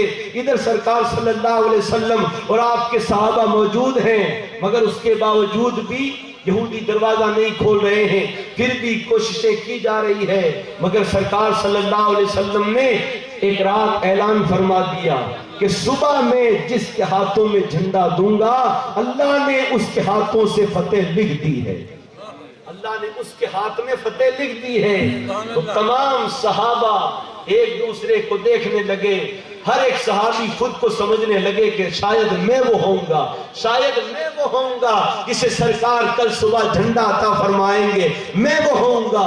ہر ایک صحابی کی تمنا تھی کہ سرکار مجھے دیں گے۔ سرکار مولا علی آپ وہاں نہیں تھے، اس وقت وہاں نہیں تھے، آپ مدینے میں تھے، آپ مدینے میں تھے اور آپ کی آنکھیں ایسی ہو گئی تھی کہ آپ اپنی آنکھوں سے اپنے پیر نہیں دیکھ سک رہے تھے، اس قدر آپ کی آنکھوں میں سوجن اور للائی آ گئی تھی، اس قدر آپ کی آنکھیں سرخ ہو گئی تھی۔ مگر سرکار مولا علی کو خیال آیا کہ علی تو مدینے کے اندر ہے اور ادھر سرکار صلی اللہ علیہ وسلم اور سرکار کے تمام صحابہ خیبر کے قلعے کے ارد گرد ہیں اور تو یہاں پر بیٹھا ہوا ہے۔ سرکار مولا علی اسی وقت روانہ ہو گئے، اور جب سرکار مولا علی خیبر کے میدان پر جب پہنچے اس وقت صحابہ کا حال تو یہ تھا کہ اس وقت صحابہ اپنے اپنے بارے میں سوچ رہے تھے کہ شاید میں ہوں گا جسے جھنڈا دیا جائے گا۔ حضرت سعد ابن ابی وقاص آپ سمجھ رہے تھے کہ میں ہوں گا، آپ تو سرکار کے خیمے میں جا کر بیٹھ گئے، گردن جھکا کر بیٹھ گئے کہ سرکار مجھے اشارہ کر دیں گے، مگر سرکار نے حضرت سعد کو کچھ نہیں فرمایا، آپ نے انہیں کچھ نہیں کہا، وہ واپس اٹھ کر چلے آئے۔ ہر صحابی خود کو سمجھ رہے تھے کہ سرکار ہمیں جھنڈا دیں گے، مگر جب سرکار مولا علی کو آتے ہوئے صحابہ نے دیکھا، سارے صحابہ سمجھ گئے کہ اب جھنڈا ہمارے ہاتھوں میں نہیں آئے گا، اس لیے کہ اب علی میدان میں واپس آ گیا ہے، اب ہو نہ ہو وہ جھنڈا اور علی کے ہاتھوں میں وہ فتح لکھی گئی ہے، اس لیے کہ علی آ گیا ہے۔ صحابہ نے کہا کہ علی کیسے لڑ سکتے ہیں، علی کی آنکھیں تو سرخ ہو گئی ہے، علی کی آنکھیں تو دیکھ نہیں سکتی ہے، علی کیسے لڑیں گے، علی نہیں ہو سکتے ہیں وہ۔ سارے صحابہ کی حالت پوری رات یہی رہی، اور جب صبح ہوئی سارے صحابہ دیکھ رہے تھے سرکار کسے بلائیں، مگر سرکار نے فرمایا این علی، علی کہاں؟ میں یہ مختصر سوٹ میں بتا رہا ہوں، اس وقت سرکار نے حضرت مولا علی کو جیسے ہی بلایا سارے صحابہ سمجھ گئے کہ یہ علی ہی ہے جس کے ہاتھوں سے فتح خیبر ہوگی، یہ علی ہی ہے جس کے ہاتھوں سے یہ قلعہ خیبر فتح ہوگا۔ سب سمجھ گئے، اور سرکار مولا علی نے وہ جھنڈا حضور صلی اللہ علیہ وسلم نے سرکار مولا علی کے ہاتھوں میں وہ جھنڈا عطا فرمایا تو سرکار مولا علی آپ کی آنکھیں جب سرکار نے دیکھی، آپ نے اپنا لعاب حضرت علی کی آنکھوں میں جیسے ہی لگایا، سرکار مولا علی فرماتے ہیں پہلے سے زیادہ مجھے دکھنے لگ گیا، پہلے سے زیادہ میری آنکھیں روشن ہو گئی۔ اور سرکار مولا علی کو خود سرکار نے تیار کیا، آپ کو زرہ پہنائی، امامہ بندوایا، جھنڈا ہاتھ میں دیا اور کہا کہ علی جاؤ، اللہ تعالیٰ نے تمہارے ہاتھوں میں یہ فتح لکھی ہے۔ اور صحابہ گئے تھے، نہ فتح ہو رہی تھی نہ شکست ہو رہی تھی، نہ فتح ہو رہی تھی نہ شکست ہو رہی تھی، صبح لڑنے کے لیے جاتے شام ہو جاتی تھی، کسی طرح فتح شکست نہیں لکھی ہوئی تھی۔ پھر سرکار مولا علی جب آپ گئے، آپ جب میدان میں پہنچے، سرکار نے اپنے صحابہ کو بھیجا اور سرکار مولا علی آپ جب چلے تو کس شان سے چلے؟ اس شان سے چل رہے تھے کہ آوازیں آ رہی تھی، شاہ مرداں، شیر یزداں، قوت پروردگار، لا فتح الا علی، لا فتح الا علی، لا سیف الا ذوالفقار، یہ آوازیں بلند ہو رہی تھی۔ صحابہ کرام سرکار مولا علی کو دیکھ رہے تھے۔ جب سرکار مولا علی قلعہ خیبر کے دروازے پر جا کر کھڑے ہوئے، آپ نے جب اپنی تلوار ہوا میں لہرائی اور آپ نے آواز دی تو اس قلعے کے اندر سے آپ نے جس پہلوان کو مارا تھا، جس کے 2 ٹکڑے کیے تھے، اسی کا بھائی، ابھی نام لیا تھا مرہم، کیا نام ہے؟ مرہم، حارث کا بھائی مرہم، وہ بھی اندر تھا۔ اس نے کہا کہ میرے بھائی کو مارا ہے، اب میں علی سے بدلہ لوں گا۔ اس نے زرہ پر زرہ پہنی، اس نے زرہ پر زرہ پہنی اور اس نے ایسا اپنے سر پر ایسا ٹوپا رکھا، ایسا کہ بتایا جاتا ہے کہ بعضوں نے کہا کہ بہت بڑے لوہے کا وہ آپ کے سر پر رکھنے والی ٹوپی تھی، اس کے سر پر ایسی رکھی ہوئی تھی، صرف ایک نہیں بلکہ بہت موٹے لوہے کی وہ زرہ تھی جو اس نے اپنے سر پر ڈالی، اور اس کے بعد اپنے سر پر اس نے سانکل باندھی اور اس کے بعد پھر کپڑا باندھا۔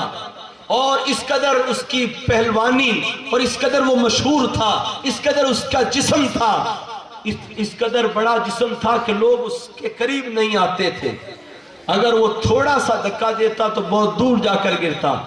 وہ اپنے روب اور جلال میں اس نے دروازہ کھولا اور دروازہ کھول کر سرکار مولا علی کی بارگاہ میں آپ کے سامنے جا کر اپنے قصیدے کہنے لگا کہ میں وہ ہوں جو ہزاروں سے اکیلا لڑتا ہوں، علی آ کر مجھ سے لڑ۔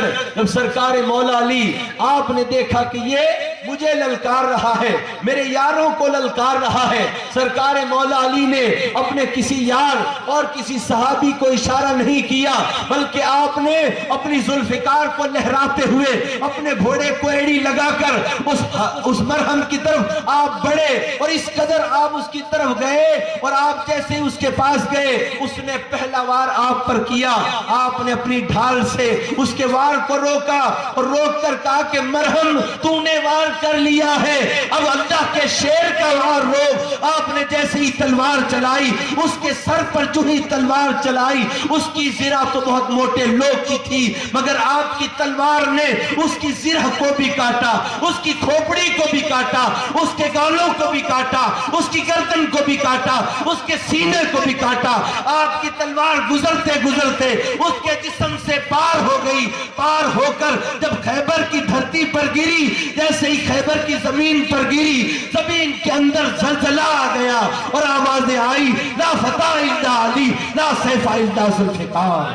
اس قدر آواز آئی، اس قدر سرکار مولا علی کی تلوار جب خیبر کے میدان میں گڑی تو میدان کے اندر زلزلہ آنے لگا، اور جب یہودیوں نے دیکھا ہمارا مرہم بھی مارا گیا، سارے بھاگنے لگے۔ کامن دو امن دو، ہمیں چھوڑو ہمیں چھوڑو، یوں چلاتے کوکتے ہوئے وہ واپس میدان اپنے قلعے کے اندر گھسنے لگے، اور انہوں نے واپس دروازہ بند کر لیا، اور جب دروازہ بند کر لیا اس کے بعد دروازہ جو بند کیا گیا تھا سرکار نے بتا دیا تھا کہ حضرت علی کے ہاتھوں سے یہ خیبر کا قلعہ فتح ہوگا۔ سرکار مولا علی آپ آگے بڑھے، اور آپ نے آگے بڑھ کر اپنا دایاں ہاتھ آپ نے آگے بڑھایا اور اپنے ایک ہاتھ سے پکڑ کر قلعہ خیبر کے دروازے کو جو ہی ہلایا، آپ نے 2 مرتبہ یوں ہلایا، تیسری مرتبہ تو آپ نے اکھیڑ لیا۔ آپ نے جب ہلایا نا تو روایتوں میں آیا ہے کہ قلعے کے اندر اس بادشاہ کی بیوی صفیہ بیٹھی ہوئی تھی، جو جس تخت پر بیٹھی ہوئی تھی وہ تخت بھی ہلا اور وہ تخت بھی گرا، صفیہ زمین پر آئی، وہ بھی گھبرائی، پورا قلعہ خیبر کانپنے لگا۔ اسی لیے تو کسی نے کہا ہے کہ حضرت سرکار مولا علی کو رب تبارک و تعالیٰ نے وہ شان عطا فرمائی، جب آپ نے قلعہ خیبر کے دروازے کو ہلایا تو اس قدر زلزلہ آیا کہ پورا قلعہ خیبر ہلنے لگا تھا، زلزلہ آنے لگا تھا، اور آوازیں آنے لگی تھی کہ آج بھی حضرت مولا علی کے نام سے قلعہ خیبر کانپ جاتا ہے۔ علی کا نام سن کر آج بھی خیبر کانپ جاتا ہے۔ تو سرکار مولا علی نے اس قلعہ خیبر کو آپ نے فتح فرمایا، اللہ تعالیٰ نے آپ کو یہ شان عطا فرمائی، اور آپ قلعہ خیبر کو اس کو جو دروازے کو اکھاڑا تھا نا، بتایا گیا کہ اس دروازے کا وزن 80 من تھا، 80 من اس دروازے کا وزن تھا جو آپ نے اپنے ایک ہاتھ سے اکھیڑ کر پھینک دیا تھا۔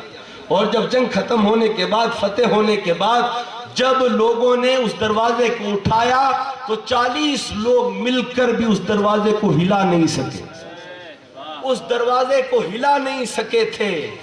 اور ایک وقت وہ آیا کہ مسجد کوفہ کے اندر ایک مسافر آیا، اور رمضان المبارک کا مہینہ تھا، افطاری ہو چکی تھی، وہ مسافر باہر سے لنگر کھا کر آیا تھا۔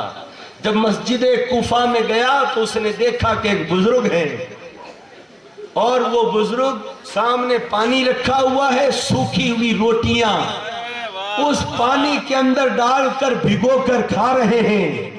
تو اس مسافر نے کہا کہ کیسا بزرگ ہے جس سے سوکھی ہوئی روٹی کھا رہا ہے، باہر تو لنگر چل رہا ہے۔ وہ جلدی جلدی واپس باہر گیا، باہر جا کر اس نے اپنے ہاتھوں میں کچھ روٹیاں اور کچھ سالن لے کر جیسے ہی جانے لگا، پیچھے سے ایک ہاتھ آیا جس نے اسے روک لیا۔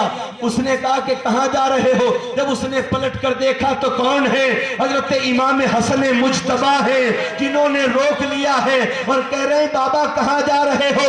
کہا کہ ارے میں جا رہا ہوں ایک کوفہ کی مسجد کے اندر ایک بابا بیٹھا ہوا ہے جو بڑا کمزور ہے، جو سوکھی ہوئی روٹیاں کھا رہا ہے، وہ بھی پانی میں بھگو کر کھا رہا ہے، میں اس کے لیے کھانا لے کر جا رہا ہوں۔ حضرت حسن مجتبیٰ نے کہا کہ ارے تو جو روٹیاں لے کر جا رہا ہے، تو لنگر تو کھا کر جا رہا ہے، ارے یہ اسی بابے کا لنگر ہے جو تو کھا کر اور لے کر جا رہا ہے۔ کہا کہ وہ کون ہے؟ کہا کہ ارے وہی تو شیر خدا ہے جس کا لنگر یہاں پر کھلایا جا رہا ہے، یہ اسی بابے کا تو لنگر یہاں چل رہا ہے۔ تو کہا کہ وہ علی ہے؟ کہا کہ ہاں وہ علی ہے جو سوکھی ہوئی روٹیاں کھا رہے ہیں۔ تو اس نے کھانا رکھا، حضرت مولا علی کے قدموں میں جا کر گر گیا، کہا سرکار کیا بات ہے، سوکھی ہوئی روٹیاں کھا رہے ہو اور وہ بھی پانی میں بھگو کر کھا رہے ہو، اور کیا بات ہے کہ آپ سوکھی ہوئی روٹیاں کھا رہے ہو، آپ سوکھی ہوئی روٹی نہیں توڑ پا رہے ہو، کیا بات ہے؟ ایک وقت وہ تھا کہ علی جب تم بڑے بڑے پہلوانوں کو پچھاڑ دیا کرتے تھے، علی تم نے خیبر کا دروازہ ایک ہاتھ سے اکھیڑ لیا تھا، علی کیا بات ہے؟ حضرت مولا علی نے کہا کہ یار سن، ابھی تو علی کا زور لگ رہا ہے، وہاں پر عشق محمد کا زور تھا، تو اس قدر علی پر چھایا ہوا تھا کہ علی نے ایک ہاتھ سے خیبر کا دروازہ اکھیڑ دیا تھا۔ وہ عشق محمد کا جوش تھا، آج علی کا زور لگ رہا۔ ورنہ حضرت سرکار مولا علی آپ کی جوانی کی باتیں سنو. ایک آخری بات, آپ سے لڑنے کے لیے ایک وہ پہلوان آیا تھا, رستم عرب جو کہلاتا تھا, مدینے کی گلیوں میں گھوم رہا تھا. اس نے ایک جوان کو پکڑ لیا اور اس کے کندھے پر ہاتھ رکھا, کہا کہ بتاؤ علی کہاں ہے؟ تو وہ جو ہستی تھی جس کے کندھے پر ہاتھ رکھا تھا وہی علی تھے. حضرت مولا علی سے ہی پوچھ لیا کہ علی کہاں ہے بتاؤ. تو حضرت مولا علی نے کہا کیا کرو گے علی کا؟ کہا کہ علی کی بہادری کے بہت قصے سنے ہیں کہ علی بہت بڑا بہادر ہے, اور انہوں نے مجھے تانا دیا ہے کہ تو رستم عرب ہے, ہم تجھے رستم عرب اس وقت مانیں گے جب تو علی کو کشتی میں پچھاڑے گا, علی سے لڑے گا, علی سے مقابلہ کرے گا, تب تجھے ہم رستم عرب مانیں گے. جا علی سے جا کر لڑ, تو بڑا حسین اور خوبصورت ہے, میں تجھے کہہ دیتا ہوں اس لیے کہ تو شریف خاندان کا لگتا ہے, میں علی سے لڑنے کے لیے آیا ہوں. حضرت علی آپ ہی تھے, آپ نے اس کی طرف دیکھا, دیکھ کر کہا کہ تو علی سے لڑ سکے یہ تیری عقل کا فیر ہے, تو علی سے لڑ سکے تیری عقل کا فیر ہے, تو کفر کی لومڑی وہ تو خدا کا شیر ہے, وہ تو خدا کا شیر ہے. جب آپ نے کہا نا تو کفر کی لومڑی وہ تو خدا کا شیر ہے, اس نے کہا کہ تو علی سے تو بعد میں نپٹوں گا, پہلے تجھے ہی پکڑتا ہوں. جب اس نے واپس حضرت مولا علی کے کندھے کو پکڑنا چاہا, آپ نے اس کے بغل میں ہاتھ ڈال کر اسے گھوڑے سے نیچے گرایا. آپ پلک جھپکتے اس کے سینے پر بیٹھے ہوئے ہیں. آپ نے کہا کہ اب بول. اس نے کہا کہ ارے تو میرے سینے پر کیسے آ گیا؟ کہا اب کیا کہہ رہا ہے دل؟ اس نے کہا کہ یہ شکستے وار مجھ کو آج پہلی بار ہے, دل یہ کہتا ہے کہ تو ہی حیدر کرار ہے, دل یہ کہتا ہے کہ تو ہی حیدر کرار ہے. نعرہ تکبیر, نعرہ رسالت, نعرہ حیدری. اس نے کہا کہ دل یہ کہتا ہے کہ تو ہی حیدر کرار ہے. حضرت مولا علی نے کان دیکھ لیا, علی سے لڑ لیا.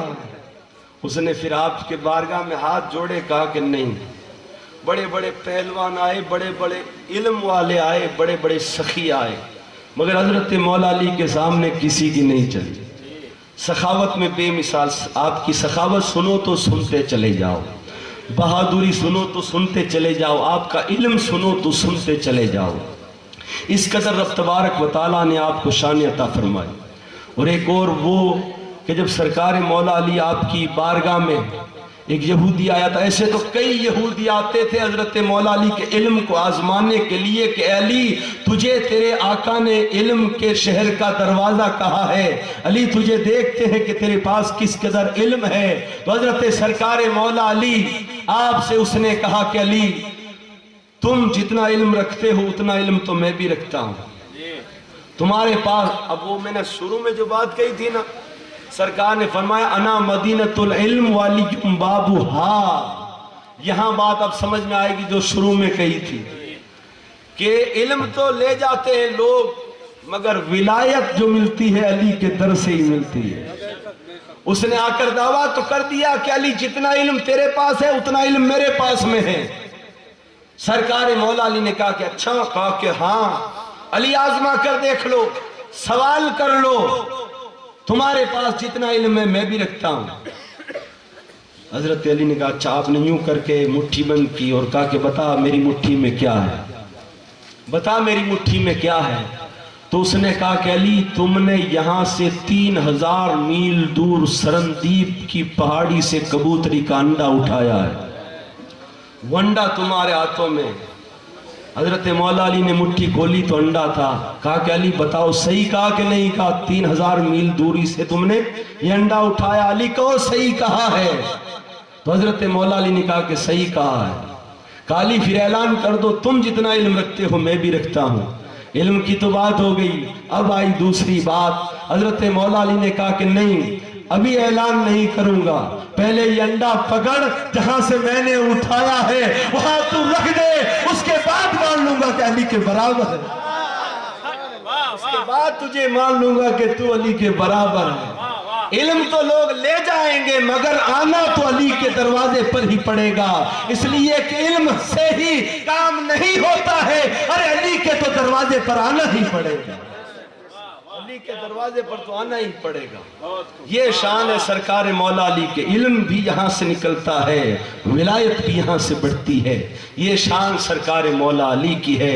اور تو اور ایسی کئی باتیں ہیں، جی کرتا اور سنا دیں، یہی باتیں وہیں سرکار مولا علی کی بارگاہ میں بھی کہی تھی جو آپ کے سامنے کہہ رہا ہوں۔ سرکار مولا علی کے آپ کے روزے کے سامنے بیٹھ کر جو ہمارے گروپ میں تھے انہوں نے کہا کچھ باتیں کرو، تو جو باتیں آپ کے سامنے کی تھی سرکار مولا علی نے قبول فرمائی، جو وہاں بٹھا کر بھی آپ نے کہلوا لی، تو وہاں پر بھی بیٹھ کر یہ باتیں ہوئی۔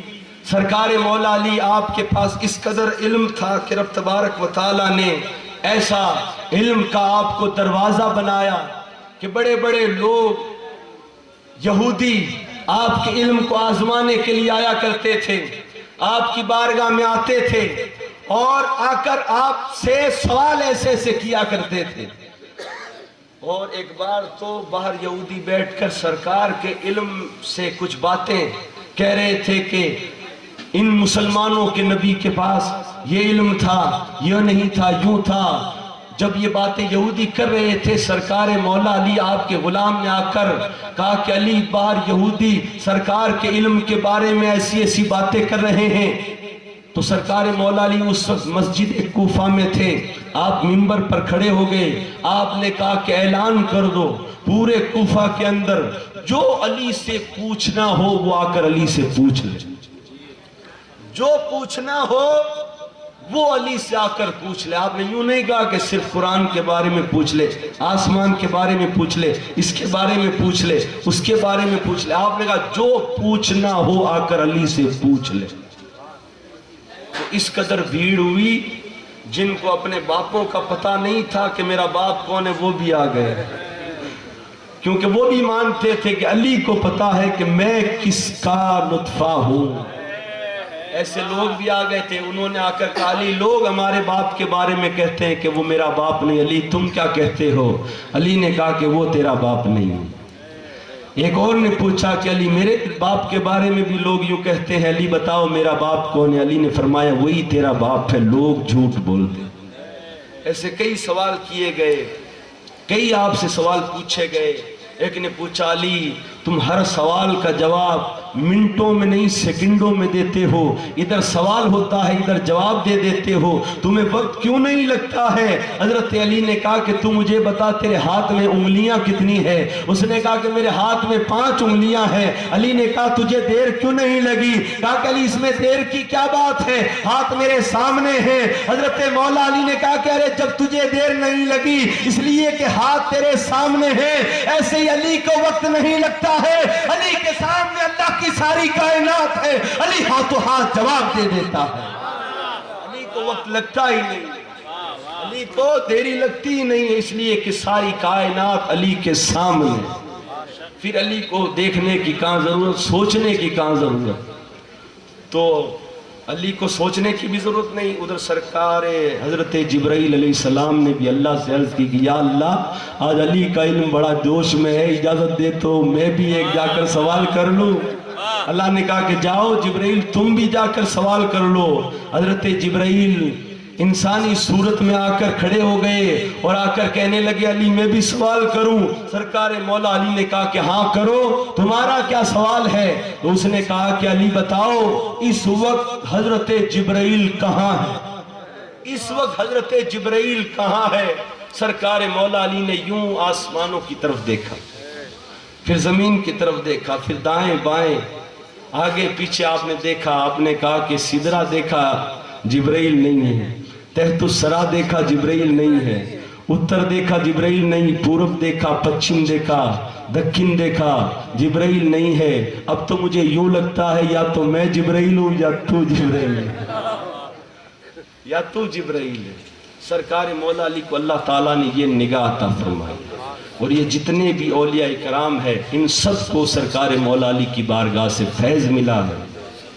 تو ہمیں چاہیے کہ ہم بھی سرکار مولا علی سے سچا عشق کریں، اور آپ جیسے اللہ تبارک و تعالیٰ کے خوف سے رونے والے تھے، جس قدر رب تبارک و تعالیٰ کی عبادت سے محبت کرتے تھے. جب خیبر کا وقت تھا نا، خیبر میں ایک بات چھوڑ چکا ہوں، جب خیبر کا وقت تھا نا تو سرکار مولا علی جب خیبر کے میدان میں پہنچے تھے نا تو بہت گرمی تھی، اور گرمی کی وجہ سے آپ کی آنکھوں میں اور جلن ہو رہی تھی. اور جب سرکار نے آپ کو جھنڈا دیا، اپنے آپ کی آنکھوں میں اپنا لعاب لگایا، اور اس کے بعد سرکار نے دعا کی، یا اللہ علی سے گرمی کو بھی دور کر دے، سردی کو بھی دور کر دے، گرمی اور سردی کو دونوں کو دور کر دے. تو پھر ہوا یوں کہ حضرت سرکار مولا علی سردیوں میں، بھر سردیوں میں آپ ٹھنڈے پانی سے وضو کیا کرتے، اور آپ کا لباس ایک دم پتلا باریک ہوتا تھا سردیوں میں، اور گرمیوں میں ہوتا تھا بہت موٹا کپڑا.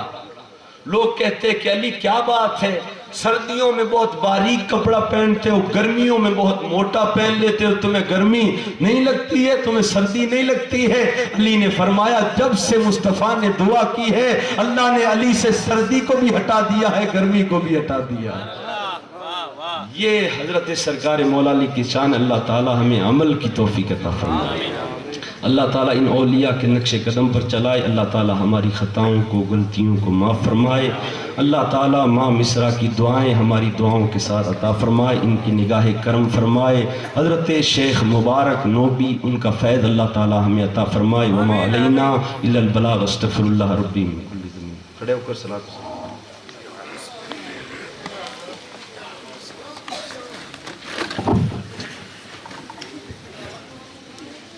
یا نبی سلام علیکہ، یا رسول سلام علیکہ، یا حبیب سلام علیکہ، صلوات اللہ علیکہ.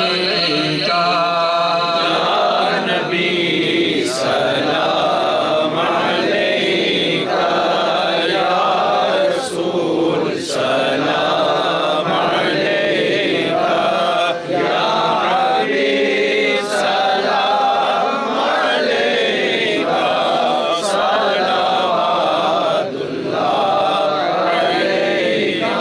یا حبیبی یا رسول اللہ،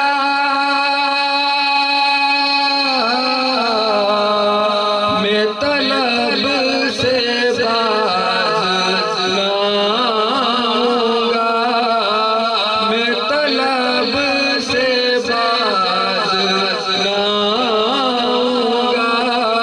تو کرم کرم کا ہاتھ بڑھائے جا، تجھے فاطمہ کا ہے واسطہ، تجھے فاطمہ کا ہے واسطہ. میری چشم کا سلام لو یا نبی سلام علیکہ، یا رسول سلام علیکہ، یا حبیب سلام علیکہ،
رازق یا نور اللہ صلی اللہ تعالی علیہ وسلم. بیٹھ جاؤ.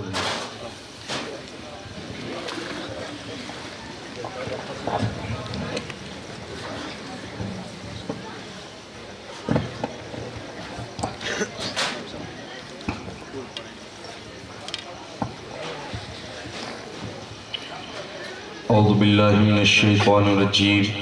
بسم اللہ الرحمن الرحیم. اللہ رب محمد صلی اللہ علیہ وسلم نحن عباد محمد صلی اللہ علیہ وسلم صلی اللہ تعالی علیہ وسلم. بسم اللہ الرحمن الرحیم.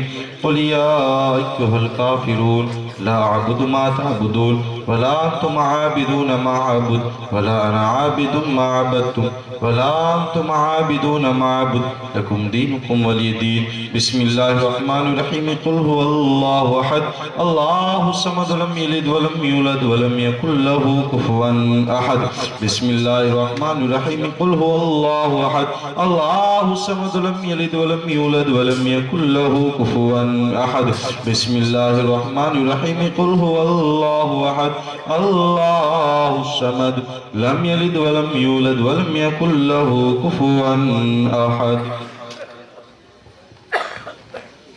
اعوذ باللہ من الشیطان الرجیم. بسم اللہ الرحمن الرحیم. قل اعوذ برب الفلق من شر ما خلق ومن شر غاسق اذا وقب ومن شر النفاثات في العقد ومن شر حاسد اذا حسد. بسم اللہ الرحمن الرحیم. قل اعوذ برب الناس ملک الناس الہ الناس من شر الوسواس الخناس الذي يوسوس في صدور الناس من الجنة والناس. اعوذ باللہ من الشیطان الرجیم. بسم اللہ الرحمن الرحیم. الحمد للہ رب العالمین الرحمن الرحیم مالک یوم الدین ایاک نعبد و ایاک نستعین اهدنا الصراط المستقیم صراط الذین انعمت علیہم غیر المغضوب علیہم ولا الضالین. بسم اللہ الرحمن الرحیم. الف لام میم ذالک الکتاب لا ریب فیہ هدى للمتقین الذین یؤمنون بالغیب ویقیمون الصلاة ومما رزقناهم ينفقون والذین یؤمنون بما انزل الیک وما انزل من قبلک وبالآخرة یوقنون اولئک علی ھدی من ربهم واولئک هم المفلحون وإلہکم الہ واحد لا الہ الا هو الرحمن الرحیم ان رحمت اللہ قریب من المحسنین وما ارسلناک الا رحمة للعالمین ما كان محمد عباد من ذلك ولكن رسول الله وخاتم النبيين وكان الله بكل شيء عليما إن الله وملائكته يصلون على النبي يا أيها الذين آمنوا صلوا عليه وسلموا تسليما. اللهم صل على سيدنا مولانا محمد عدد ما في علم الله صلاة دائمة بدوام ملك الله سبحان ربك رب العزة عما يصفون وسلام على المرسلين والحمد لله رب العالمين. سبھی حضرات تین تین مرتبہ قل اللہ شریف پڑھ کر ماں مصرا کی روح کی بارگاہ میں پیش فرمائے.